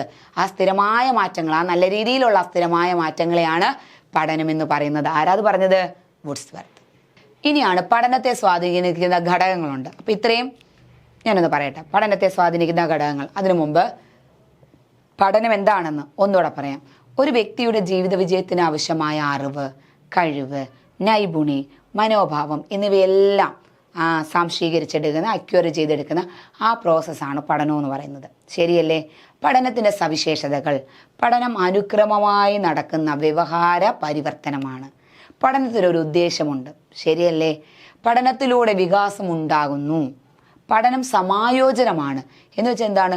ആ ഒരു സാഹചര്യവുമായിട്ട് അഡ്ജസ്റ്റ് ചെയ്യാനുള്ള ഒരു വ്യക്തിയുടെ കഴിവിനെ അല്ലെങ്കിൽ ആ കഴിവ് ആർജിച്ചെടുക്കുന്നതിനെ നമുക്ക് പഠനം എന്ന് പറയാം. അപ്പം ലേണിംഗ് ഈസ് അഡ്ജസ്റ്റ്മെന്റ്. പഠനം സമായോജനമാണ്. അത് ഓർത്തോണം കേട്ടോ. സമായോജനം എന്ന് വെച്ചാൽ എന്താ? സമായോജനം എന്ന് വെച്ചാൽ നമ്മളൊരു സാഹചര്യവുമായിട്ട് ഇണങ്ങിപ്പോകാനുള്ളൊരു കഴിവ്, അതാണ് സമായോജനം എന്ന് പറയുന്നത്. അതൊക്കെ നടക്കണമെങ്കിൽ എന്താണ് ഉണ്ടാകുന്നത്? പഠനമാണ് ഉണ്ടാകുന്നത് കേട്ടോ.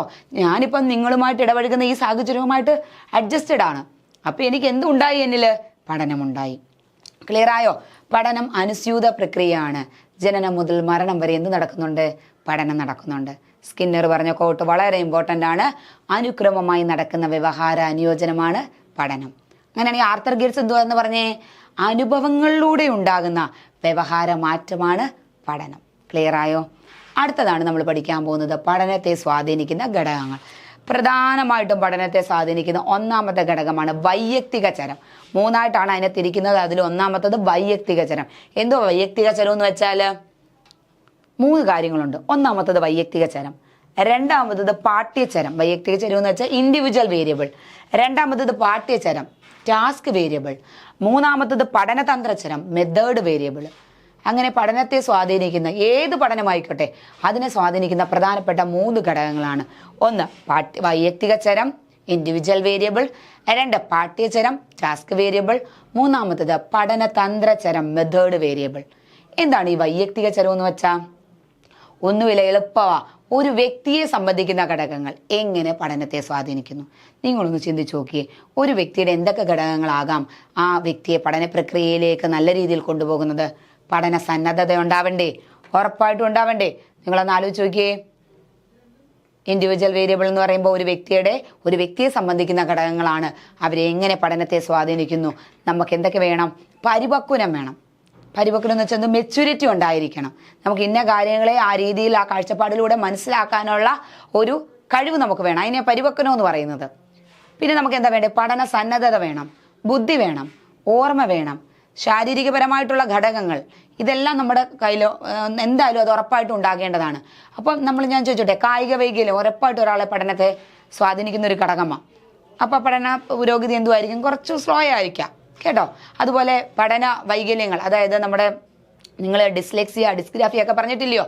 ആ പഠന വൈകല്യങ്ങൾ അതൊക്കെ പഠനത്തെ സ്വാധീനിക്കുന്ന ഘടകങ്ങളാണ്. അപ്പോൾ പഠന പുരോഗതി കുറച്ച് കുറയുന്നേ ഉള്ളൂ.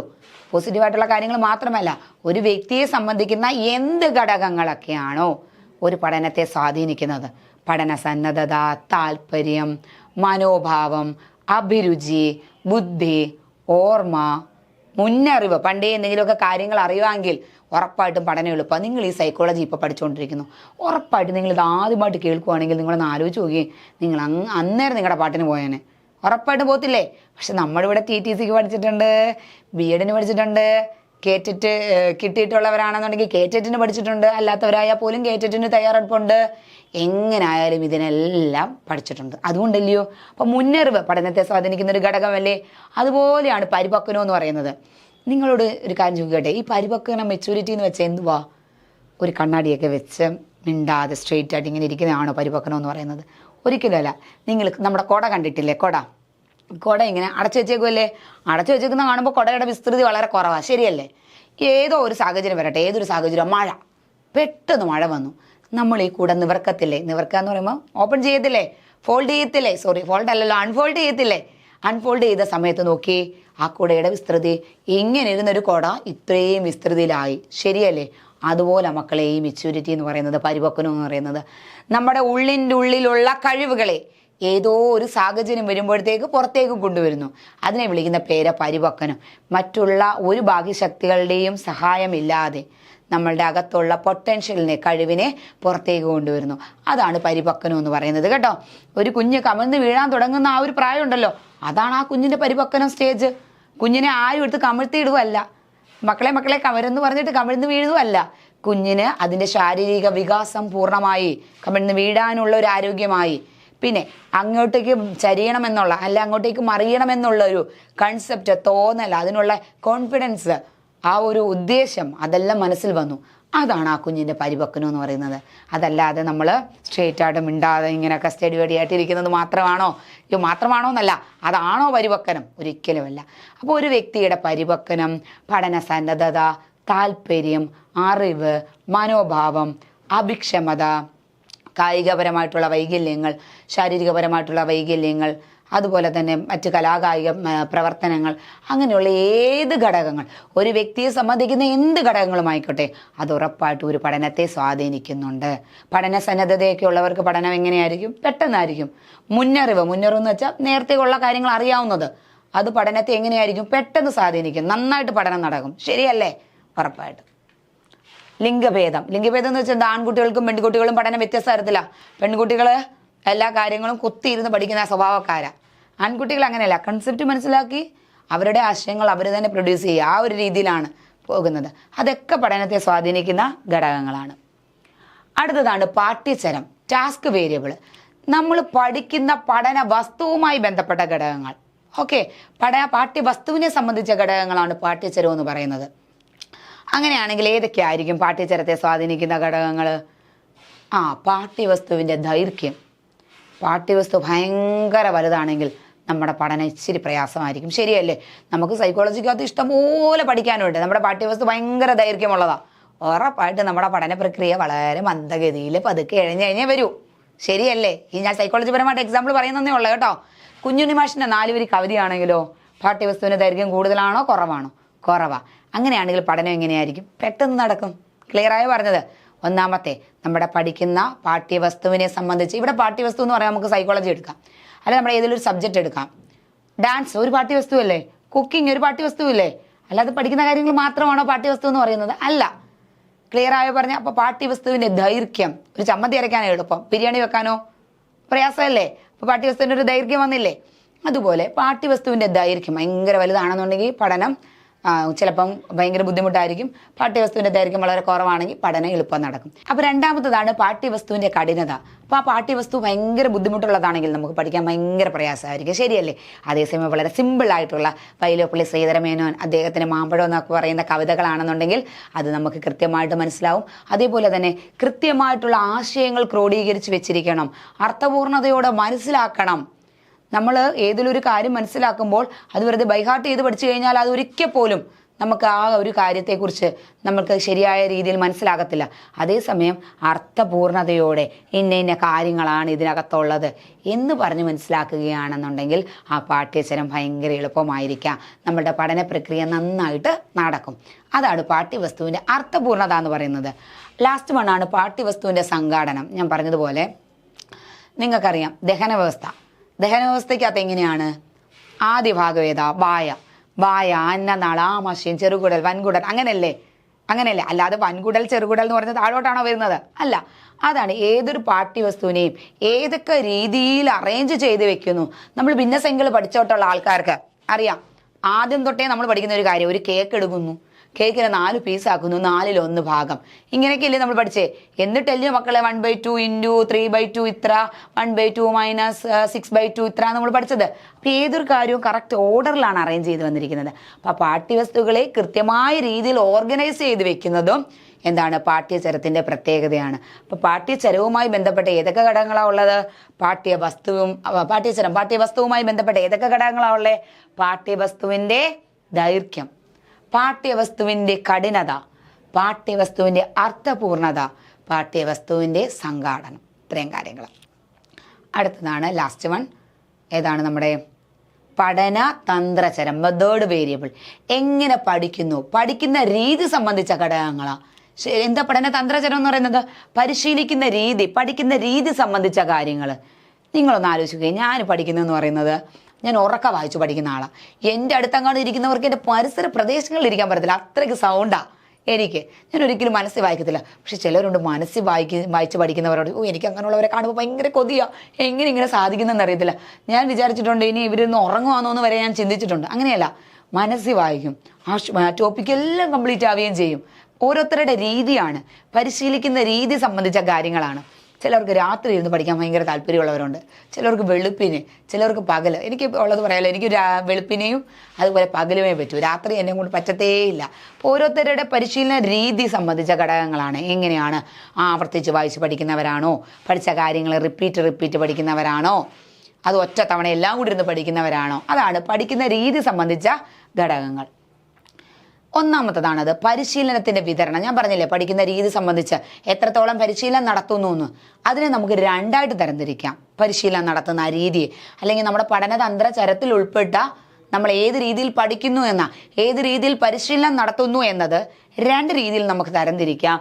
സ്ഥൂല പരിശീലനവും വിതരണ പരിശീലനവും. സ്ഥൂല പരിശീലനം എന്ന് വെച്ചാൽ നമ്മൾ പഠിച്ച കാര്യങ്ങൾ ഒറ്റ ഇരിപ്പിനെ തന്നെ പഠിച്ചു തീർക്കുന്നു. ആ ആശയങ്ങൾ എന്താണെന്ന് ക്രോഡീകരിച്ച് മനസ്സിലാക്കി ഒരൊറ്റ ഇരിപ്പിനെ തന്നെ പഠിച്ചു തീർക്കുന്നു. അതായത് ഞാൻ ഇത്രയും നാളും മനഃശാസ്ത്ര ഗവേഷണ ഉപാധികൾ നമ്മൾ 2 ക്ലാസ്സായിട്ട് എടുത്തേ. ഞാൻ 2 ക്ലാസ്സായിട്ട് എടുത്താലും നിങ്ങളത് ഓരോ കാര്യങ്ങളും മനസ്സിലാക്കിയിട്ട് ഒരുമിച്ച് ഒറ്റയടിക്ക് പഠിച്ചു തീർക്കുന്നു. അതിനെ വിളിക്കുന്ന പേരാണ് സ്ഥൂല പരിശീലനം. ക്ലിയർ ആയോ? ഒറ്റ ഇരിപ്പിൽ തന്നെ പഠിച്ചു തീർക്കുന്നു. അത് കഴിഞ്ഞിട്ട് രണ്ടാമത്തെ നോക്കിയേ, വിതരണ പരിശീലനം. അതെന്തുമായിരിക്കും? പഠനം ഇങ്ങനെ പഠിച്ചുകൊണ്ടിരിക്കുന്നു, ഇടയ്ക്കിടയ്ക്ക് ഗ്യാപ്പ് എടുക്കുന്നു, ഇടവേളകൾ എടുത്ത് പഠനം നടത്തുന്നു. അതായത് ഇന്ന് മനഃശാസ്ത്ര ഗവേഷണ ഉപാധികളുടെ കുറച്ച് കാര്യങ്ങൾ, നാളെ കഴിഞ്ഞ് മറ്റന്നാൾ ബാക്കി കാര്യങ്ങൾ, അതും കഴിഞ്ഞ് 2 ദിവസം കഴിഞ്ഞ് ഓർമ്മ, അതും കഴിഞ്ഞ് 2 ദിവസം കഴിഞ്ഞ് പഠനം. ഇങ്ങനെ പല ഇടവേളകൾ എടുത്ത് പരിശീലനം നടത്തുന്ന രീതിയാണ് ഏതെന്ന് പറയുന്നത്? വിതരണ പരിശീലനം. മിക്കവാറും എൻ്റെ ഒരു വിചാരത്തിനനുസരിച്ച് നമ്മളെല്ലാവരും എന്തായിരിക്കും? വിതരണ പരിശീലനക്കാരായിരിക്കും. എന്നാലും സ്ഥൂല പരിശീലനക്കാരൊന്ന് കൈപൊക്കണേ, എൻ്റെ ഒരു ആഗ്രഹം. എത്ര പേരുണ്ടെന്നൊന്ന് അറിയാൻ വേണ്ടി. ഓക്കെ, അടുത്തതാണ് പഠനത്തിൻ്റെ അളവ്, അല്ലെങ്കിൽ പരിശീലനത്തിൻ്റെ അളവ്. എത്രത്തോളം പഠിക്കുന്നു എന്നത് കേട്ടോ. പരിശീലനത്തിൻ്റെ അളവെന്ന് വെച്ചാൽ ഒരു വ്യക്തി എത്രത്തോളം പരിശീലനം. ചിലവരുണ്ട് ഒരു വട്ടം വായിച്ചു, വീണ്ടും മനസ്സിലാക്കി, എഴുതി പഠിക്കുന്നവരുണ്ട്, ചെയ്തു പഠിക്കുന്നവരുണ്ട്, ബോർഡ് ചെയ്യുന്നവരുണ്ട്. പണ്ടൊക്കെ ആണെങ്കിൽ ഈ മുറ്റത്ത് നിൽക്കുന്ന ചെടികളിലൊക്കെ അടിച്ചു പിടിച്ചൊക്കെ പഠിക്കുന്നവരുണ്ട്. ഈ പഠനം എന്ന് പറയുന്നത് എഴുത്തിൻ്റെ കാര്യത്തിൽ മാത്രമല്ല, കുക്ക് ചെയ്യുന്നവരുടെ കാര്യം അങ്ങനെ തന്നെ. എന്തുമായിരിക്കും? ഒരു കാര്യം വെക്കുന്നു, തെറ്റുന്നു, വീണ്ടും വെക്കുന്നു, വീണ്ടും എന്തെങ്കിലുമൊക്കെ മാറ്റങ്ങൾ വരുത്തുന്നു, വീണ്ടും വെക്കുന്നു. അങ്ങനെ എത്രത്തോളം പരിശീലനം നടത്തുന്നു എന്നതാണ് അടുത്തത് പഠനത്തിൻ്റെ അളവല്ലെങ്കിൽ പരിശീലനത്തിൻ്റെ അളവെന്ന് പറയുന്നത്. അടുത്തതാണ് അതിപഠനം എന്ന് വെച്ചാൽ ഓവർ ലേണിംഗ്. പഠിച്ച കാര്യങ്ങൾ തന്നെ, നമ്മൾ ആരൊന്നും ചെയ്യാത്ത കാര്യങ്ങളല്ലയോ, പഠിച്ച കാര്യങ്ങൾ തന്നെ വീണ്ടും വീണ്ടും റിപ്പീറ്റ് ചെയ്ത് പല ദിവസങ്ങളിൽ അല്ലെങ്കിൽ പല സമയങ്ങളിലായിട്ട് വീണ്ടും വീണ്ടും ആവർത്തിച്ച് പഠിക്കുന്നു. ഇതെങ്ങനെയാ? നമ്മൾ പഠിക്കുന്നതേ വളരെ ബുദ്ധിമുട്ടിയാ, അപ്പോഴാണ് ഇനി ഓവർ ലേണിംഗ് ചെയ്യുന്നത് അല്ലേ? അങ്ങനെയല്ല, വീണ്ടും പഠിച്ച കാര്യങ്ങളെ വീണ്ടും വീണ്ടും വീണ്ടും നമ്മൾ പ്രാക്ടീസ് ചെയ്യുന്നു കേട്ടോ. അതാണ് അതിപഠനം. പഠിക്കുന്ന കാര്യങ്ങളെ വീണ്ടും വീണ്ടും ആവർത്തിച്ച് പരിശീലിക്കുന്നു. അടുത്തതാണ് നാലാമത്തത് സമ്പൂർണ്ണ രീതിയുടെയും പാർട്ട് രീതിയുടെയും ഭാഗിക രീതിയുടെയും ഉപയോഗം. നമ്മൾ ഈ സ്ഥൂല പരിശീലനം വിതരണ പരിശീലനം പറഞ്ഞില്ലേ? എന്തുവായിരുന്നു ഞാൻ സ്ഥൂല പരിശീലനം പറഞ്ഞത്? എല്ലാ കാര്യങ്ങളും ഒരുമിച്ച് ഒറ്റയടിക്ക് പഠിക്കുന്നു. വിതരണ പരിശീലനമോ പല ദിവസങ്ങളിലായിട്ട് പഠിക്കുന്നു. സമ്പൂർണ്ണ രീതി എന്ന് വെച്ചാൽ നിങ്ങളൊന്ന് ആലോചിച്ച് നോക്കുകയും, നമ്മൾ ഈ വൈലോപ്പിള്ളി ശ്രീധരമേനോൻ്റെ മാമ്പഴം എന്ന കവിത അത് പല ദിവസങ്ങളായിട്ട് പഠിച്ചാലത്തെ അവസ്ഥ ഒന്ന് ആലോചിക്കുക. ആ ആശയങ്ങളെ നമ്മൾക്ക് ഒരു പൂർണ്ണതയോടെ മനസ്സിലാക്കാൻ പറ്റുമോ? കുഞ്ഞ് മാമ്പൂ ഓടിച്ചു, അമ്മ വഴക്ക് പറഞ്ഞു, അതൊരു ദിവസം. പിന്നെ എടുത്ത ബാക്കി അമ്മയുടെ വിലാപവും വിഷമവും ഒക്കെ അടുത്ത ദിവസം. അങ്ങനെയാണെങ്കിൽ നമ്മുടെ മനസ്സിലേക്ക് ആശയത്തിൻ്റെ ഒരു ഏകാഗ്രത ഉദ്ദേശിച്ചത് നമുക്കൊരു അർത്ഥപൂർണ്ണത കിട്ടുമോ? കിട്ടത്തില്ല. അങ്ങനെയുള്ളത് നമ്മൾ എന്തോ ചെയ്യണം? ഒറ്റയടിക്ക് തന്നെ പഠിക്കണം. സമ്പൂർണ്ണ രീതിയാണ് പ്രാധാന്യം, ഹോൾ മെത്തേഡ്. ശരിയല്ലേ? അങ്ങനെ തന്നെ വേണം. അതേസമയം ഭാഗിക രീതിയായിട്ട് പഠിക്കാൻ പറ്റുന്ന കാര്യങ്ങളും ഉണ്ട്. ഓരോ ടോപ്പിക്കിനനുസരിച്ചാ ഭാഗിക രീതിയായിട്ട് പഠിക്കാൻ പറ്റുന്ന കാര്യങ്ങൾ എന്തൊക്കെയാ? ദഹനവ്യവസ്ഥ നമുക്ക് ഒരു ദിവസം പഠിച്ചാൽ മതി, അടുത്ത ദിവസം പഠിച്ചാൽ മതി. നമ്മുടെ എക്സ്ക്രിയേറ്ററി സിസ്റ്റം അല്ലെങ്കിൽ നെർവസ് സിസ്റ്റം വേറൊരു ദിവസം പഠിച്ചാൽ മതി. ഒന്നുമായിട്ടും കണക്ഷൻ ഇല്ല. തമ്മിൽ ബന്ധമില്ലാത്ത കാര്യങ്ങളെ നമുക്ക് പല ദിവസങ്ങളായിട്ട് ചെയ്താൽ പോരെ? ഇപ്പം ഇന്ന് ചീനി അമ്മ പുഴുങ്ങിയപ്പം, ചീനി പുഴുങ്ങുക എന്ന് പറയുമ്പോൾ നമ്മുടെ നിങ്ങളുടെ സൈഡിലെ എന്തോ പേരെന്ന് എനിക്കറിയത്തില്ല, ചീനി പുഴുങ്ങുക, ബോയിൽ ചെയ്യത്തില്ലേ? അങ്ങനെ ചെയ്യുമ്പോൾ ഉറപ്പായിട്ടും അതിൻ്റെ കൂടെയും കാന്താരിമുളകും ഉണ്ടമുളകും ഒക്കെ ഉടയ്ക്കത്തില്ലേ?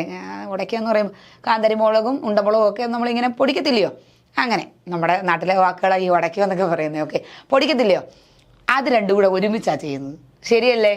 ഉറപ്പായിട്ടും എങ്കിൽ മാത്രമേ അതിൻ്റെ ഒരു കോമ്പിനേഷൻ കിട്ടത്തുള്ളൂ. അതേസമയം ഇന്ന് ചീനി പുഴുങ്ങിയിട്ട് നാളെ വെറുതെ എന്തിനാ ചോറിൻ്റെ കൂടെ ആ കാന്താരിമുളക് പൊടിക്കേണ്ട കാര്യമുണ്ടോ? അല്ലെങ്കിൽ അത് വെറുതെ ഒരു ദിവസം ചെയ്യേണ്ട കാര്യമുണ്ടോ? ചീനി ഇല്ലാത്ത ദിവസം അല്ലെങ്കിൽ കപ്പയില്ലാത്ത ദിവസം ചെയ്യേണ്ട കാര്യമുണ്ടോ? ഇല്ല. അപ്പം അതുപോലെയുള്ളൂ.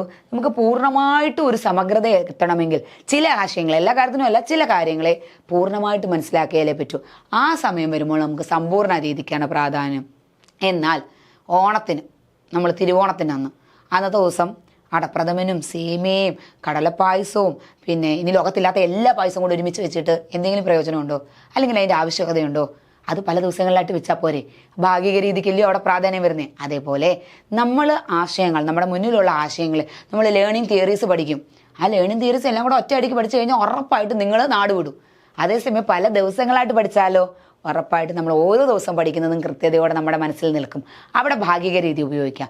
എന്നാൽ ഓർമ്മ എന്ന് പറയുന്ന ചെറിയൊരു ടോപ്പിക്ക്, എന്നാൽ ഓർമ്മയുടെ ഹ്രസ്വകാല സ്മരണ എന്നും പഠിച്ചിട്ട് 3-4 ദിവസം കഴിഞ്ഞിട്ട് ദീർഘകാല സ്മരണ പഠിക്കേണ്ടതായിട്ടുള്ള ആവശ്യമുണ്ടോ? വേണ്ട. അത് വളരെ ചെറിയ, അതത്രയും കൂടി ഒരുമിച്ച് പൂർണ്ണതയോടെ നിൽക്കുന്ന ഒരു ടോപ്പിക്ക്. അതിനേത് രീതി ഉപയോഗിക്കേണ്ടേ? സമ്പൂർണ്ണ രീതി. ക്ലിയർ ആയോ? ഇത്രയാണ് നമുക്ക് പഠിക്കാനുള്ളത് പഠനവുമായി ബന്ധപ്പെട്ട്. അപ്പം ഞാൻ ആദ്യം പഠനത്തെക്കുറിച്ച് ഇൻട്രൊഡക്ഷൻസ് എല്ലാം പറഞ്ഞായിരുന്നു. രണ്ടാമത് ഏതൊക്കെയായിരുന്നു? പഠനത്തെ സ്വാധീനിക്കുന്ന ഘടകങ്ങൾ. ലാസ്റ്റ് വണ്ണാണ് ഇന്ദ്രിയങ്ങളുടെ ശരിയായ ഉപയോഗം. നമ്മുടെ സെൻസ് ഓർഗൻസ് ഉപയോഗിച്ച് നമ്മൾ കൃത്യമായ രീതിയിൽ പഠനം നടത്തണം. ശരിയല്ലേ? ചിലവർ ഞാൻ പറഞ്ഞതുപോലെ എഴുതി പഠിക്കുന്നവരുണ്ട്, ചിലവരുണ്ട് നോക്കി പഠിക്കുന്നവരുണ്ട്, വായിച്ചു പഠിക്കുന്നവരുണ്ട്. അപ്പം നമ്മളുടെ ഇന്ദ്രിയങ്ങൾ, ചിലരുണ്ട്. ഇപ്പം എൻ്റെ മോളുടെ ഒരു പ്രത്യേകത എന്ന് വെച്ചാൽ ഞാൻ വായിച്ചു കൊടുക്കുമ്പോൾ അവളത് കേട്ട് പഠിക്കും. അപ്പോൾ ഇന്ദ്രിയങ്ങൾ ശരിയായ രീതിയിൽ ഉപയോഗിച്ച് പഠന പ്രക്രിയയിൽ പങ്കാളികളാകുന്നവരുമുണ്ട്. ഇനിയാണ് നമ്മൾ ക്വസ്റ്റ്യൻ ഡിസ്കസ് ചെയ്യാൻ പോകുന്നത്. അതിനു മുമ്പ് നമുക്ക് ഈ പഠനത്തെക്കുറിച്ചുള്ളതൊന്ന് ക്രോഡീകരിച്ച് പറയാം. പഠനം എന്താണെന്നുള്ള ഇൻട്രൊഡക്ഷൻ ഞാൻ ഇടയ്ക്ക് വെച്ച് ക്രോഡീകരിച്ച് പറഞ്ഞു. പക്ഷെ പഠനത്തെ സ്വാധീനിക്കുന്ന ഘടകങ്ങൾ തൊട്ട് ഇങ്ങോട്ട് പറയട്ടെ. പഠനത്തെ സ്വാധീനിക്കുന്ന പ്രധാനപ്പെട്ട 3 ഘടകങ്ങളാണ് വൈയക്തിക ചരം, ഇൻഡിവിജ്വൽ വേരിയബിള്. രണ്ടാമത്തത് എന്തുവായിരുന്നു? നമ്മുടെ പാഠ്യചരം, നമ്മുടെ ടാസ്ക് വേരിയബിള്. മൂന്നാമത്തത് പഠനതന്ത്രചരം, മെത്തേഡ് വേരിയബിൾ. വൈയക്തിക ചരം എന്ന് പറയുമ്പോൾ ഒരു വ്യക്തിയെ സ്വാധീനിക്കുന്ന അല്ലെങ്കിൽ ഒരു വ്യക്തിയുമായി ബന്ധമുള്ള കാര്യങ്ങൾ, ബന്ധമുള്ള ഘടകങ്ങൾ ഏതൊക്കെയാണ്? അത് എത്രത്തോളം പഠനത്തെ സ്വാധീനിക്കുന്നു? പഠന സന്നദ്ധത, താല്പര്യം, ബുദ്ധി, മനോഭാവം, അഭിരുചി, പല കഴിവുകൾ, കായിക വൈകല്യം, മാനസികമായിട്ടുള്ള ഒരു സ്ഥിരത, അങ്ങനെയുള്ള പല ഘടകങ്ങളും പഠനത്തെ സ്വാധീനിക്കുന്നു. അതാണ് വൈയക്തിക ചരം. രണ്ടാമതാണ് പാഠ്യചരം. നമ്മളുടെ പഠിക്കുന്ന വസ്തുവുമായി, നമ്മൾ ഏത് പഠന പ്രക്രിയയിലാണോ പങ്കാളികളാവുന്ന ആ പാഠ്യ വസ്തുവുമായിട്ട് ബന്ധപ്പെട്ട ഘടകം. ഇപ്പം നമ്മുടെ ഇന്നത്തെ പാഠ്യചരം ഏതാണ്? നമ്മുടെ സൈക്കോളജി ഇന്നത്തെ പാഠ്യചരം. അപ്പോൾ പാഠ്യവസ്തുവിൻ്റെ അർത്ഥപൂർണത, പാഠ്യവസ്തുവിൻ്റെ ദൈർഘ്യം എത്രത്തോളം ഉണ്ട്, പാഠ്യവസ്തുവിന് കഠിനതയുണ്ടോ ഇല്ലയോ, പാഠ്യവസ്തു കറക്റ്റ് ഓർഡറിലാണോ അറേഞ്ച് ചെയ്ത് വെച്ചിരിക്കുന്നത്, ഇതൊക്കെ ഒരാളുടെ പഠന പ്രോഗ്രസ്സിനെ സ്വാധീനിക്കുന്ന ഘടകങ്ങളാണ്. കൂടുകയും ചെയ്യാം, പഠന പ്രോഗ്രസ് നന്നായിട്ട് ഉണ്ടാകുകയും ചെയ്യാം, താഴേക്ക് പോകുകയും ചെയ്യാം. ക്ലിയർ ആയോ? അടുത്തതാണ് മൂന്നാമത്തത് പഠന തന്ത്രചരം. ഒരു പഠിക്കുന്ന രീതി സംബന്ധിച്ച ഘടകങ്ങൾ, എത്രത്തോളം പരിശീലനം നടത്തുന്നു എന്നത് സംബന്ധിച്ച ഘടകങ്ങളാണ് പഠന തന്ത്രചരം. എത്ര പരിശീലനം നടത്തുന്നു, എത്രത്തോളം കാര്യങ്ങൾ വീണ്ടും വീണ്ടും ആവർത്തിക്കപ്പെടുന്നു എന്നത്. അതിലൊന്നാമത്തതാണ് ഏതെന്ന് പറയുന്നത് സ്ഥൂല പരിശീലനവും വിതരണ പരിശീലനവും. ഒരു കാര്യം ഒറ്റയിരുപ്പിന് തന്നെ പഠിച്ചു തീർക്കുന്നു, ഒരാശയത്തിനെ പൂർണ്ണമായും ഒരുമിച്ച് അങ്ങ് ചേർത്ത് പഠിക്കുന്നു. വിതരണ പരിശീലനം അങ്ങനെയല്ല, പല ദിവസങ്ങളിലായിട്ട് ആവർത്തിച്ച് ഇടവേളകളെടുത്ത് പരിശീലനം നടത്തുന്നു. അതിനുശേഷമുള്ളതാണ് നമ്മുടെ ഭാഗിക രീതിയും അതുപോലെ തന്നെ സമ്പൂർണ്ണ രീതിയും. മുമ്പിലത്തെ ആശയം പോലെ തന്നെയുള്ളൂ, പൂർണ്ണമായിട്ടും ആശയവ്യക്തതകളൊന്നും ചോരാതെ ഒരുമിച്ച് ചില ആശയങ്ങൾ ചേർത്ത് പഠിക്കാൻ സാധ്യതയുള്ളതുകൊണ്ട് അതാണ് സമ്പൂർണ്ണ രീതി. ഭാഗിക രീതിയോ ചില ആശയങ്ങളെ നമുക്കൊന്ന് സ്പ്ലിറ്റ് ചെയ്ത് പഠിച്ചാലേ പറ്റൂ, എങ്കിൽ മാത്രമേ ആ കൺസെപ്റ്റ് ആഴത്തിൽ മനസ്സിലായി ഓർമ്മയിൽ സൂക്ഷിക്കാൻ പറ്റൂ. അവിടെയാണ് ആ സ്പ്ലിറ്റിങ് വരുന്നത്, ഭാഗിക രീതി, പാർട്ട് മെത്തേഡ് എന്ന് പറയുന്നത്. അടുത്തതാണ് അതിപഠനം. പഠിച്ച കാര്യങ്ങളെ വീണ്ടും വീണ്ടും ആവർത്തിച്ച് പഠിക്കുന്നു. പിന്നീടുള്ളതാണ് ഇന്ദ്രിയങ്ങളുടെ ശരിയായ ഉപയോഗം. നമ്മുടെ സെൻസ് ഓർഗൻസ് ഉപയോഗിച്ച് കൃത്യമായ രീതിയിൽ നമ്മൾ എന്തോ ചെയ്യുന്നുണ്ട്, ആ വർക്ക് ചെയ്യുന്നു. Okay, set, clear? അപ്പം നമ്മൾ നമ്മുടെ ക്വസ്റ്റ്യനിലോട്ട് പോവാണ്. ഓക്കെ, 6ാം ക്ലാസ്സിൽ പഠിക്കുന്ന ലീന 28 സംസ്ഥാനങ്ങളും അതിൻ്റെ തലസ്ഥാനങ്ങളും കൃത്യമായിട്ട് ഓർത്തിരിക്കുന്നു. 6ാം ക്ലാസ്സിലാണെങ്കിൽ കൊച്ചു പഠിക്കുന്നത് കേട്ടോ. അങ്ങനെയാണെങ്കിൽ ലീനയിൽ ഏത് തരത്തിലുള്ള ഓർമ്മയാണ് ഉള്ളത്? നിങ്ങൾക്ക് തന്നെ ഇവിടെ ആൻസർ പറയാം. എന്തുമായിരിക്കും? സംഭവപരമായ ഓർമ്മയാണോ? ഈ ലീന 28 സംസ്ഥാനത്തിലും പോയി എന്തെങ്കിലും സംഭവങ്ങൾ ഉണ്ടാവാൻ ചാൻസ് ഉണ്ടോ? പ്രക്രിയയാണോ? അതുമായിട്ട് ബന്ധപ്പെട്ട് എന്തെങ്കിലും കാര്യങ്ങൾ ചെയ്തു നോക്കാൻ വേണ്ടി പറ്റുമോ? ഹ്രസ്വകാല സ്മരണയാണോ? കുറച്ച് നാളത്തേന് വേണ്ടി മാത്രമായിട്ട് വെച്ചേക്കുവാണോ? അല്ല. ആൻസർ ഏതാണ്? അർത്ഥപരമായ ഓർമ്മ. എങ്ങനെയാണെന്ന് ഞാൻ പറയട്ടെ. നമ്മൾ ഈ 28 സംസ്ഥാനം പഠിക്കുന്നവർ ഗോവയുടെ തലസ്ഥാനം പനാജി. അപ്പോൾ പനയുടെ മണ്ടയ്ക്ക് ഗോപാലൻ ചേട്ടൻ, അങ്ങനെയൊക്കെ കണക്ട് ചെയ്ത് പഠിക്കത്തില്ലേ? ഞാൻ പറഞ്ഞല്ലോ, ചില പ്രത്യേക കോഡുകളായിട്ടോ പിന്നെ ആശയങ്ങളുമായിട്ട് ബന്ധപ്പെടുത്തിയിട്ടൊക്കെയോ. മോഹൻലാലിനെ ഭയങ്കര ഇഷ്ടമുള്ള കുട്ടിയാ ലീനയെന്ന് വിചാരിക്കുക. ഗാന്ധിനഗർ 2nd സ്ട്രീറ്റ് കണ്ടുകൊണ്ടിരുന്നപ്പോൾ അമ്മയെ അടിച്ചു കേട്ടോ. അപ്പോൾ അവൾ ഗുജറാത്ത് പഠിച്ചുകൊണ്ടിരുന്നപ്പോൾ ഗുജറാത്തിൻ്റെ തലസ്ഥാനം ഗാന്ധിനഗർ, അമ്മ എന്നെ അടിച്ചായിരുന്നു അന്ന് എന്നുള്ള രീതിയിലൊക്കെ ആശയങ്ങളെ കണക്ട് ചെയ്ത് പഠിക്കുന്നു. അതാണ് കേട്ടോ. അപ്പോൾ ആൻസർ ഏതാ മക്കളെ?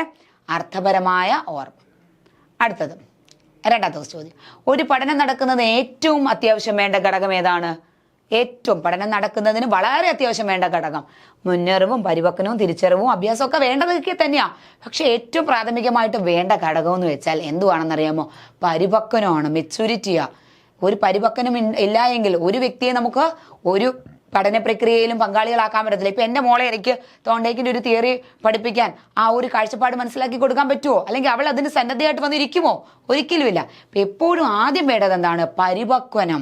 ശ്രദ്ധിച്ച് കേട്ടോണം ആ പോയിന്റ്. വളരെ സ്റ്റേറ്റ്മെന്റ് ടൈപ്പ് ചോദിക്കാൻ വളരെ ഇമ്പോർട്ടൻ്റ് ചോദ്യമോ.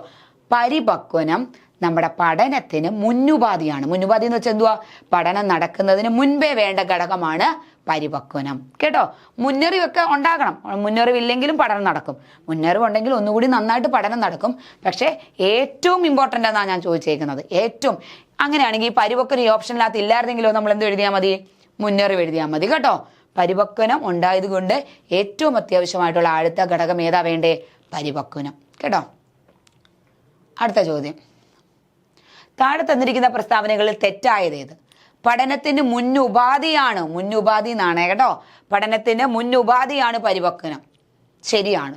പരിപക്വനവും പഠനവും തമ്മിൽ യാതൊരു ബന്ധവുമില്ല. പഠന സന്നദ്ധത ഉണ്ടെങ്കിൽ പഠനം നടക്കും. ഓക്കെ, നമ്മൾ റെഡിയാണ് പഠിക്കാനെങ്കിൽ ഉറപ്പായിട്ടും പഠനം നല്ല അടിപൊളിയായിട്ട് നടക്കും. അതും ഉള്ളതാ. പഠനത്തിലുള്ള താല്പര്യവും ശ്രദ്ധയും പഠനം വേഗത്തിലാക്കും. അതും ഉള്ളതാ. അങ്ങനെയാണെങ്കിൽ തെറ്റായിട്ടുള്ളത് ഏത്? പരിപക്വനവും പഠനവും തമ്മിൽ യാതൊരു ബന്ധവുമില്ലെന്ന് ആരെങ്കിലും പറയുമോ? പഠനവും പരിപക്വനവും തമ്മിൽ നല്ല ബന്ധമുണ്ട്. പരിപക്വനം ഉണ്ടെങ്കിൽ മാത്രമേ എന്ത് നടക്കത്തുള്ളൂ മക്കളെ? പഠനം നടക്കൂ. അവർ ചേട്ടനനിയന്മാരാണെന്ന് അങ്ങ് ഓർത്ത് വെച്ചേച്ചാൽ മതി. ഓക്കെ, വളരെ വളരെ ഇമ്പോർട്ടൻറ്റ് ചോദ്യമാണേ. പല തരത്തിൽ സ്റ്റേറ്റ്മെൻ്റ് ആയിട്ട് ചോദിക്കാൻ ചാൻസ് ഉള്ള ചോദ്യമാണ്. അടുത്തത്, 6ാം ക്ലാസ്സിൽ പഠിക്കുന്ന അപ്പുവിൻ്റെ അച്ഛൻ വർഷങ്ങൾക്ക് മുമ്പ് താൻ കാഴ്ചബംഗ്ലാവിൽ പോയപ്പോൾ ഒരു കുരങ്ങ് ആക്രമിക്കാൻ വന്നതെന്നൊക്കെ പറഞ്ഞു കേട്ടോ. അപ്പോൾ ഈ അപ്പു കാഴ്ചബംഗ്ലാവിൽ ടൂറിന് പോവുക ഈ 5ാം ക്ലാസ്സിലോ 6ലോ കണ്ട് പഠിക്കുന്ന സമയത്ത്, 6ൽ പഠിക്കുന്ന സമയത്ത്. അപ്പോൾ അച്ഛൻ പറയുമോ, എടാ ഞങ്ങൾ പണ്ട് കാഴ്ചബംഗ്ലാവിൽ പോയ സമയത്ത് അങ്ങനെയായിരുന്നു ഇങ്ങനെയായിരുന്നു, എന്നെ ആണെങ്കിൽ ഒരു കുരങ്ങ് ആക്രമിക്കാൻ ശ്രമിച്ചു. ഇതൊക്കെ അച്ഛൻ 1 by 1 ആയിട്ട് നടന്ന സംഗീതം ഇങ്ങ് ക്ലിയർ ആയിട്ട് കടുക്കും ചിട്ടയോടെ പറയുക. ഏതായിരിക്കും? ആ പേരിൽ തന്നെ ഉണ്ട് ആൻസർ. സംഭവപരമായ ഓർമ്മ, എപ്പിസോഡിക് മെമ്മറി കേട്ടോ. സംഭവങ്ങളല്ലേ ഓർത്ത് പറയുന്നത് അച്ഛൻ. 9ാം ക്ലാസ്സിലെ വിദ്യാർത്ഥികൾക്ക് HCLും NaOHും കൂടെ തമ്മിൽ പ്രവർത്തിക്കുമ്പോൾ NaClഉം ജലവും ഉണ്ടാകും എന്നത് ആ രാസപ്രവർത്തനം ടീച്ചർ പലതവണ ക്ലാസ്സിൽ പറഞ്ഞിട്ട് ഓർമ്മയിൽ നിൽക്കുന്നില്ല. ഒരു അധ്യാപിക എന്ന നിലയിൽ ഈ രാസസമവാക്യം ഉൾപ്പെടെയുള്ള വിവരങ്ങൾ വിദ്യാർത്ഥികളുടെ ഓർമ്മയിൽ നിലനിർത്താൻ നമ്മൾ ഏത് തരം ഓർമ്മ ഉപയോഗിക്കാം? പിള്ളേരെ എല്ലാവരെയും കൂടെ അന്നേരം പറക്കിയെടുത്തുകൊണ്ട് എവിടെ പോയി? ലാബിൽ പോയിട്ട് നമ്മൾ അങ്ങോട്ട് ചെയ്ത് നോക്കുക. അതല്ലേ ആൻസർ. ആൻസർ എന്താ? പ്രക്രിയപരമായ ഓർമ്മ. ഓപ്ഷൻ എ, പ്രക്രിയപരമായ ഓർമ്മ. അടുത്തത്, മുമ്പേ പറഞ്ഞ കാര്യങ്ങളല്ലേ, ഇന്ത്യയുടെ എല്ലാ സംസ്ഥാനങ്ങളും തലസ്ഥാനങ്ങളും ഓർമ്മയിൽ സൂക്ഷിക്കുന്ന കുട്ടിക്ക് ഏതാ ഓർമ്മ? 2022 ചോദ്യമാണ്, നിങ്ങളൊന്ന് ആലോചിച്ച് നോക്കിയേ. ഇനി അടുത്ത ചോദ്യമാണ് അത്, അർത്ഥപരമായ ഓർമ്മ. ഓർമ്മയുടെ അടിസ്ഥാന ഘടകങ്ങളിൽ പെടുന്നതേത്? ധാരണ, അനുസ്മരണ, ഓർമ്മ, തിരിച്ചറിവ്. മുകളിൽ പറഞ്ഞവയെല്ലാം കേട്ടോ. ഓർമ്മയുടെ അടിസ്ഥാന ഘടകമാണ് ധാരണ, പിന്നെ അത് ഓർത്തെടുക്കാനുള്ള അനുസ്മരണ, അതുപോലെ തിരിച്ചറിവ്, അതെന്തൊക്കെയാണെന്ന് തിരിച്ചറിയാനുള്ള കഴിവ് കേട്ടോ. അതെല്ലാം ഓർമ്മയുടെ ഘടകങ്ങളാട്ടോ, അടിസ്ഥാന ഘടകങ്ങളാണേ. അടുത്ത ചോദ്യം, ഓർമ്മയുമായി ബന്ധപ്പെട്ട് നിങ്ങൾക്ക് യോജിക്കാൻ കഴിയാത്തതേത്? കുട്ടികൾക്ക് വസ്തുതകൾ ഓർത്തെടുക്കാനും പ്രയോഗിക്കാനും കഴിയുന്നത് മനസ്സിലാക്കി പഠിക്കുമ്പോഴാണ്. ഓക്കെ, അത് ഉറപ്പാണ്. ആശയങ്ങൾ ശ്രേണീബന്ധമായി ക്രമീകരിക്കുന്നതിന് ഓർമ്മകളിൽ നിലനിർത്തുന്നത് അനുയോജ്യമാണ്. ശരിയാ, എല്ലാ കാര്യങ്ങളും നടന്നതിൻ്റെ ഓർഡറിൽ, ക്രമമായ ഓർഡറിൽ പഠിക്കുന്നത് ഓർമ്മയിൽ സൂക്ഷിക്കാൻ വളരെയധികം നല്ലതാണ്. വൈവിധ്യമുള്ള പഠനാനുഭവങ്ങൾ, ശരിയല്ലേ? നല്ല രീതിയിലുള്ള ലേണിംഗ് എക്സ്പീരിയൻസ്, ഫീൽഡ് ട്രിപ്പ് ഒക്കെ കൊണ്ടുവന്ന് അതിന് വേണ്ടിയിട്ടാണ്. ഗാർഡനിലോട്ടൊക്കെ കൊണ്ട് ചെന്ന് കുട്ടികളിൽ നിന്ന് പഠിക്കുന്നു, നമ്മൾ വയലിലൊക്കെ ചെന്ന് നിന്ന് പഠിക്കുന്നു. അങ്ങനെ പലതരത്തിലുള്ള ടെക്നോളജി ഇപ്പം നല്ല യൂസ് ചെയ്ത് ICT ഒക്കെ ഉപയോഗിച്ചിട്ടുള്ള ലേണിംഗ് എക്സ്പീരിയൻസ്, പഠന അനുഭവങ്ങൾ ക്ലാസ് റൂമുകളിൽ കൊടുക്കുന്നു. കുട്ടികൾക്കൂടെ ഇൻട്രസ്റ്റ് ആയിട്ടുള്ള രീതിയിൽ അവരെയും കൂടി ഉൾപ്പെടുത്തിക്കൊണ്ട് പാഠ്യപദ്ധതി നടക്കുന്നു. അതൊക്കെ ഏറ്റവും നന്നായിട്ട് ഓർമ്മയിൽ സൂക്ഷിക്കാൻ പറ്റുന്ന കാര്യമാണ്. പക്ഷേ അതുമായിട്ട് ബന്ധമില്ലാത്തത് നിങ്ങൾ നോക്കിയേ, കാണാപ്പാഠം പഠിക്കുന്നത് ഹ്രസ്വകാല ഓർമ്മയേക്കാൾ ദീർഘകാല ഓർമ്മ അങ്ങനെ നിലനിൽക്കുമോ? ഒരിക്കലും ഇല്ല. കാലങ്ങളോളൊന്നും ഒരു കാര്യം ഓർത്തിരിക്കത്തില്ല. ഓപ്ഷൻ ബി, കാണാപ്പാഠം പഠിക്കുന്നത് ഹ്രസ്വകാല ഓർമ്മയേക്കാൾ ദീർഘകാല ഓർമ്മയിൽ സൂക്ഷിക്കാൻ കഴിയുന്നു എന്നതാണ് നമ്മളുടെ ഓർമ്മയുമായി ബന്ധപ്പെട്ട് നമുക്ക് യോജിക്കാൻ കഴിയാത്ത പ്രസ്താവന. അക്സെപ്റ്റ് ചെയ്യാനേ പറ്റില്ല കേട്ടോ. അടുത്തത്, പുനരുപയോഗത്തിന് വേണ്ടി ആവശ്യമായ വിവരങ്ങളെ ചില കോഡുകളായോ ചില ആശയങ്ങളുമായി ബന്ധിപ്പിച്ചോ ഓർത്ത് വെക്കുന്നതിനെ നമ്മൾ വിളിക്കുന്ന പേരാണെന്ത്? നമ്മുടെ ഓപ്ഷൻ സി. 2025 ചോദിച്ചു കേട്ടോ, അർത്ഥപരമായ ഓർമ്മ. 22 ചോദിച്ചു, 25 ചോദിച്ചു. പഠനവുമായി ബന്ധപ്പെട്ട പ്രസ്താവനകളിൽ ശരിയല്ലാത്തതേത്? ശരിയല്ല. പഠനവുമായി ബന്ധപ്പെട്ടതിനകത്ത് ശരിയല്ലാത്തതേതാ? കുട്ടികളുടെ പഠനശൈലി വ്യത്യസ്തമാണ്. ഉറപ്പാ വ്യത്യസ്തമാ. പഠനം രേഖീയമായ പ്രക്രിയയാണ്. ആണോ? ആലോചിക്കേ. മുന്നറിവും അനുഭവങ്ങളുമായി ബന്ധിപ്പിച്ച് പുതിയ വിജ്ഞാന ശകലങ്ങൾ കൂട്ടിച്ചേർക്കുന്നതാണ് പഠനം. ഉറപ്പായിട്ടും നമ്മുടെ പണ്ടേയുള്ള അറിവിനകത്തോട്ട് വീണ്ടും നമ്മുടെ എക്സ്പീരിയൻസിൽ അധിഷ്ഠിതമായിട്ട് കാര്യങ്ങളെ കൂട്ടി ചേർത്ത് പോകുന്നതാണ്. ഞാനിപ്പോൾ നിങ്ങൾ ഈ ക്ലാസ് എടുത്തു, ഞാൻ വേറൊരു സ്ഥലത്ത് ചെല്ലുമ്പോൾ എനിക്ക് അതിനു മുമ്പ് കുറച്ച് കിട്ടുന്ന അനുഭവങ്ങളുടെ വെളിച്ചത്തിൽ അല്ലെങ്കിൽ കിട്ടുന്ന അറിവുകളെ കൂട്ടിച്ചേർത്തായിരിക്കാം ക്ലാസ് എടുക്കുന്നത്. ക്ലിയറായോ? അതൊക്കെയാണ് മക്കളെ പഠനം. മുന്നറിവും നമ്മുടെ അനുഭവങ്ങളുമായിട്ട് ബന്ധപ്പെട്ട വിവരങ്ങളെ കൂട്ടിച്ചേർത്തിട്ടാണ് പഠനം നടക്കുന്നത്. അടുത്തത്, പഠന വസ്തുതയുടെ സ്വഭാവം അനുസരിച്ച്, ശരിയാ, നമുക്ക് കിട്ടുന്ന പഠന വസ്തുതകൾ ഏതാണ് അതിനനുസരിച്ച് പഠന വേഗതയുടെ സ്വാധീനം വ്യത്യസ്തമായിരിക്കും. ഞാൻ പറഞ്ഞില്ലേ, കുഞ്ഞുണ്ണി മാഷിന്റെ 4 വരി കവിതയാണെങ്കിൽ പഠനവേഗം എളുപ്പമായിരിക്കും. അതേസമയം നമ്മുടെ ഈ സൈക്കോളജി വാസ്റ്റ് ആയിട്ടുള്ള ആ ഒരു സിലബസ് ആണെങ്കിൽ പഠനവേഗം ഇച്ചിരി താമസമായിരിക്കും കേട്ടോ. അപ്പോൾ ഇതിനകത്ത് പഠനവുമായി ബന്ധപ്പെട്ട പ്രസ്താവനകളിൽ ശരിയല്ലാത്തത് ഏതായിരിക്കും? പഠനം രേഖീയമായ പ്രക്രിയയാണ്. പഠനം ഇങ്ങനെ ഒരേ നിരപ്പിൽ തന്നെയാണോ പോകുന്നത്? ഒരിക്കലുമല്ല. പഠനം കുറഞ്ഞത് കൂടി ഇങ്ങനെ അനുക്രമമായിട്ട് ചാക്രിയമായിട്ടാണ് പഠനം നടക്കുന്നത്. ചാക്രിയം എന്ന് പറയാൻ കാര്യം എന്താണ്? നിങ്ങൾ കണ്ടിട്ടില്ലേ, ഒരു സ്പൈറൽ പോലെ ആദ്യം കുറഞ്ഞ കാര്യങ്ങൾ കുറച്ചുകൂടെ നമ്മൾ ആദ്യം കൂട്ടാനും കുറയ്ക്കാനും ഒക്കെയാണ് കുഞ്ഞു ക്ലാസ്സിൽ പഠിക്കുന്നത്. പിന്നെ ഗുണിക്കാൻ പഠിക്കുന്നു, ഹരിക്കാൻ പഠിക്കുന്നു, പിന്നെ നമ്മൾ ഭിന്നസംഖ്യ പഠിക്കുന്നു, ഭിന്നസംഖ്യ ആഡ് ചെയ്യാൻ പഠിക്കുന്നു, പിന്നെ വേർഡ് പ്രോബ്ലം പഠിക്കുന്നു. കുറഞ്ഞ കാര്യങ്ങളിൽ നിന്ന് കൂടിയ കാര്യത്തിലേക്ക് നമ്മൾ ചാക്രിയ രീതിയാണ്. ഒരിക്കലും ഒരേ രീതിയിൽ തന്നെ ഒന്നും അല്ല നമ്മുടെ ഏതൊരു പഠനവും നടക്കുന്നത്. അപ്പോൾ പഠനം രേഖീയ പ്രക്രിയ ആണെന്നുള്ളതാണ് തെറ്റ്. 2024 ചോദിച്ച ചോദ്യമാണേ. അടുത്തത്, പഠനം എന്നത് അനുക്രമം നടക്കുന്ന വ്യവഹാര അനുയോജനമാണ് എന്ന് പറഞ്ഞത് ആരായിരിക്കും? നമ്മുടെ സ്കിന്നറാണ്. ആരാ? നമ്മുടെ സ്കിന്നറാണ് കേട്ടോ. നമുക്കറിയാവുന്ന കാര്യങ്ങൾ. പഠനത്തെ സ്വാധീനിക്കുന്ന പ്രധാന ഘടകങ്ങൾ ഉൾപ്പെടാത്തതേത്? പരിപക്വനം വേണം, പഠന സന്നദ്ധ ഉറപ്പായിട്ടും വേണം, മുൻ അനുഭവങ്ങൾ വേണം. സാമ്പത്തികം പഠനവുമായി ബന്ധപ്പെട്ട ഘടകമാണോ? അല്ല. ആൻസർ ഏതാ? സാമ്പത്തികം. അടുത്ത ചോദ്യം, താഴെ പറയുന്നതിൽ പാഠ്യവസ്തുവിന്റെ ഏതെല്ലാം സംഭവങ്ങളാണ് പഠനത്തെ സ്വാധീനിക്കുന്നത്? നിങ്ങൾക്കറിയാം, നമ്മൾ പഠിച്ചതാ. എന്നാലും നിങ്ങൾ ആ ഓപ്ഷൻസ് എല്ലാം ഒന്ന് വായിച്ചേ. പാഠ്യവസ്തുവിന്റെ ഏതൊക്കെ ഘടകങ്ങളായിരിക്കും? ആൻസർ നിങ്ങളുടെ മനസ്സിൽ ഇപ്പോൾ വന്നു കാണും. ആൻസർ ഏതാ? പാഠ്യവസ്തുവിന്റെ ദൈർഘ്യം, പാഠ്യവസ്തുവിന്റെ കഠിനത, പാഠ്യവസ്തുവിന്റെ അർത്ഥപൂർണത, പാഠ്യവസ്തുവിന്റെ സംഘാടനം. ഈ പ്രധാനപ്പെട്ട ഘടകങ്ങളല്ലേ ഒരു പഠനത്തെ സ്വാധീനിക്കുന്നത്? ശരിയല്ലേ? ഓർമ്മ. അടുത്തത്, പഠനം എന്നത് ശീലങ്ങളും അറിവുകളും മനോഭാവങ്ങളും സംശീകരിക്കുന്ന പ്രക്രിയയാണ് എന്ന് പറഞ്ഞത് ആരായിരിക്കും? ഞാൻ നേരത്തെ പറഞ്ഞു, ആ പുള്ളിയുടേത് വളരെ ഇമ്പോർട്ടൻ്റ് ആണ്, നമ്മുടെ ക്രോ ആൻഡ് ക്രോ. ആരാ? നമ്മുടെ ക്രോ ആൻഡ് ക്രോ. അടുത്തത്, താഴെ പറയുന്നവയിൽ പഠനത്തിന്റെ സവിശേഷ ഗുണങ്ങളിൽ ഉൾപ്പെടാത്തതേത്? ഓക്കെ, നമ്മൾ ഒരുപാട് കാര്യങ്ങൾ പഠനത്തെക്കുറിച്ച് പറഞ്ഞായിരുന്നു. പഠന അനുഭവങ്ങളിലൂടെ നടക്കുന്നു. പഠന അനുക്രമമായി നടക്കുന്ന ഒരു വ്യവഹാര മാറ്റമാണ്. ഓക്കെ. പഠന അനുസ്യൂത പ്രക്രിയയാണ്. ഓക്കെ, തുടർ പ്രക്രിയയാണ്. അതും ഓക്കെ. ലാസ്റ്റ് വൺ നോക്കി, പഠന അനുഭവങ്ങളെ ആശ്രയിക്കുന്നില്ല. അങ്ങനെയാണോ? അല്ല, പഠന അനുഭവങ്ങളിലൂടെയാണ് നടക്കുന്നത്. അനുഭവങ്ങളിലൂടെ പഠനത്തിന് ഒരുപാട് മാറ്റങ്ങൾ ഉണ്ടാവും കേട്ടോ. അപ്പൊ അതിന്റെ ആ ഓപ്ഷൻ നിങ്ങൾ കണ്ടായിരുന്നോ? പഠന അനുഭവങ്ങളിലൂടെ അനുഭവങ്ങളെ ആശ്രയിക്കുന്നില്ല എന്ന് പറയുന്നതാണ് ഓപ്ഷൻ ഡി ആണ്. ഓക്കെ, ഓപ്ഷൻ ഡി കണ്ടോ? പഠനാനുഭവങ്ങളെ ആശ്രയിക്കുന്നില്ല. അടുത്തതാണ്, അനുഭവങ്ങളിലൂടെയുള്ള വ്യവഹാര പരിവർത്തനമാണ് പഠനം. ഞാൻ പറഞ്ഞു, എക്സ്പീരിയൻസിലൂടെയുള്ള മാറ്റമാണ് പഠനം. ആരാ പറഞ്ഞത്? Arthur girls. ഓക്കെ, ക്ലിയർ ആയോ? അടുത്ത, ആവർത്തിച്ചുള്ള പഠനം, പലതരത്തിലുള്ള ഇടവേളകൾ എടുത്ത് പരിശീലിക്കുക എന്ന് പറഞ്ഞല്ലോ ഞാൻ. അത് ഏത് കാര്യമായിരുന്നു? നമ്മുടെ വിതരണ പരിശീലനം, ഡിസ്ട്രിബ്യൂട്ടഡ് പ്രാക്ടീസ് എന്ന് പറയും. പല ഇടവേളകൾ എടുത്ത് ആവർത്തിച്ച് പഠിക്കുന്നു. ഡിസ്ട്രിബ്യൂട്ടഡ് പ്രാക്ടീസ്, അത് നമ്മുടെ വിതരണ പരിശീലനം. ക്ലിയർ ആയോ? വ്യക്തി ജീവിതത്തിന് ആവശ്യമായ അറിവ്, മനോഭാവം, കഴിവ് എന്നിവ ആർജിച്ചെടുക്കുന്ന പ്രക്രിയയെ ഡാഷ് എന്ന് വിളിക്കുന്നു. എന്തെന്ന് വിളിക്കുന്നു? പഠനം. അറിവില്ലേ? നമുക്കറിയാം, ഓർമ്മയും അളക്കലും നിലനിർത്തലും മൂല്യനിർണ്ണയം പല രീതിയിൽ നിലങ്ങളെ തെറ്റിക്കാൻ വേണ്ടി തരും. അപ്പോഴെപ്പോഴും ഓർത്തോണം, ആ ഡെഫിനിഷന് വന്നു കഴിഞ്ഞാൽ ഏതാ ആൻസർ? പഠനം കേട്ടോ. അടുത്തത്, അധികകാലം നീണ്ടു നിൽക്കുന്ന സ്ഥിര ഓർമ്മയും ഏറെ കാര്യങ്ങളെ ഉൾക്കൊള്ളാൻ കഴിയുന്നതുമായ ഓർമ്മ ഏതായിരിക്കും? നമ്മുടെ സ്ഥിര ഓർമ്മയുടെ വേറെ പേരെന്തുവാ? ലോങ് ടൈം മെമ്മറി, ദീർഘകാല സ്മരണം. അടുത്തത്, ഒരു കാര്യം മനസ്സിലാക്കിയ ഉടനെ തന്നെ വളരെ കുറച്ച് സമയത്തിലേക്ക് വേണ്ടിയിട്ട് മാത്രം ഉപയോഗിക്കും. കാലദൈർഘ്യം വളരെ മിനിറ്റുകളോ സെക്കൻഡുകളോ മാത്രം ആവശ്യമായിട്ടുള്ള ഓർമ്മ. അതിനെ വിളിക്കുന്ന പേരാണ് ഇന്ദ്രിയ സ്മരണ അല്ലെങ്കിൽ സംവേദന സ്മരണ എന്ന് പറയും. OTP വരുന്നത്, ഈ ഓർമ്മയിൽ സൂക്ഷിക്കുന്നത് ഒരു ചെറിയ സെക്കൻഡ് മാത്രം മതി. അത് ഏത് തരത്തിലുള്ള ഒരു ഓർമ്മയായിരുന്നു? ഏതായിരിക്കും ഒന്ന് ആലോചിച്ച് നോക്കിയേ. നമ്മുടെ സംവേദന ഓർമ്മ കേട്ടോ. ഓപ്ഷൻ ബി ആയിട്ടുള്ള സംവേദന ഓർമ്മയാണേ.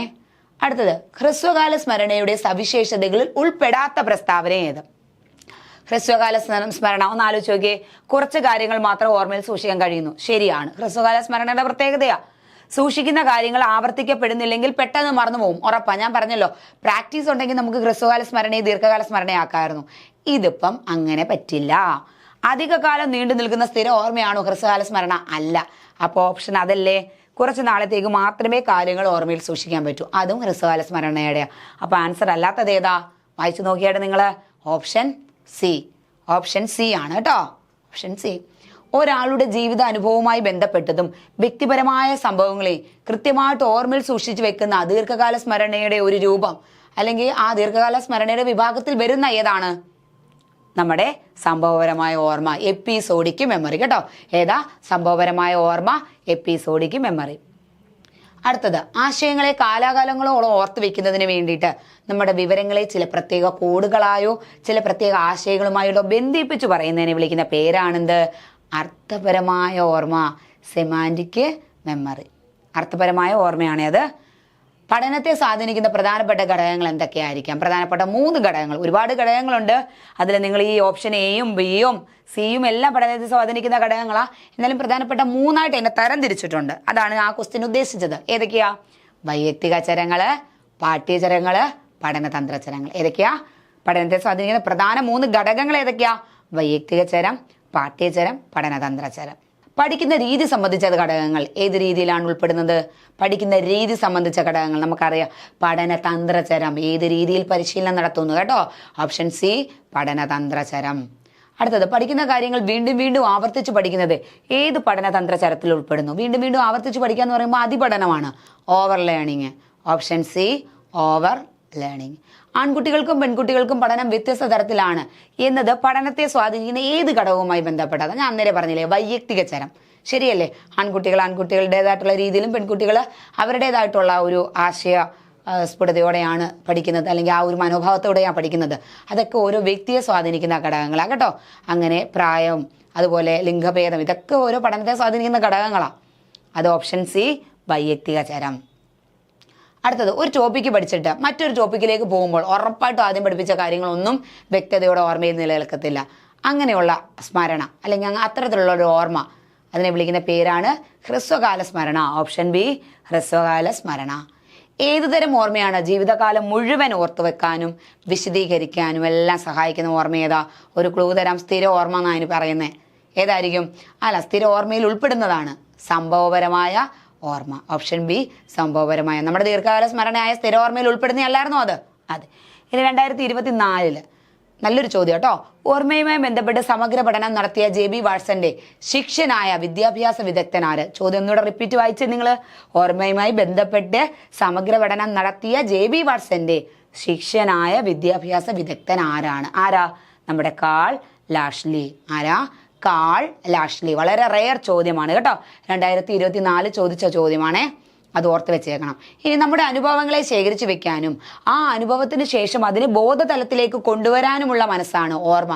ശരിയല്ലേ? അനുഭവങ്ങളെ സൂക്ഷിച്ചു വെച്ചിട്ട് അത് ആവശ്യമായ സമയത്ത് നമ്മുടെ ബോധമണ്ഡലത്തിലേക്ക് കൊണ്ടുവരാനുമുള്ള കഴിവാണ് ഓർമ്മ എന്ന് പറഞ്ഞത് ആരാ?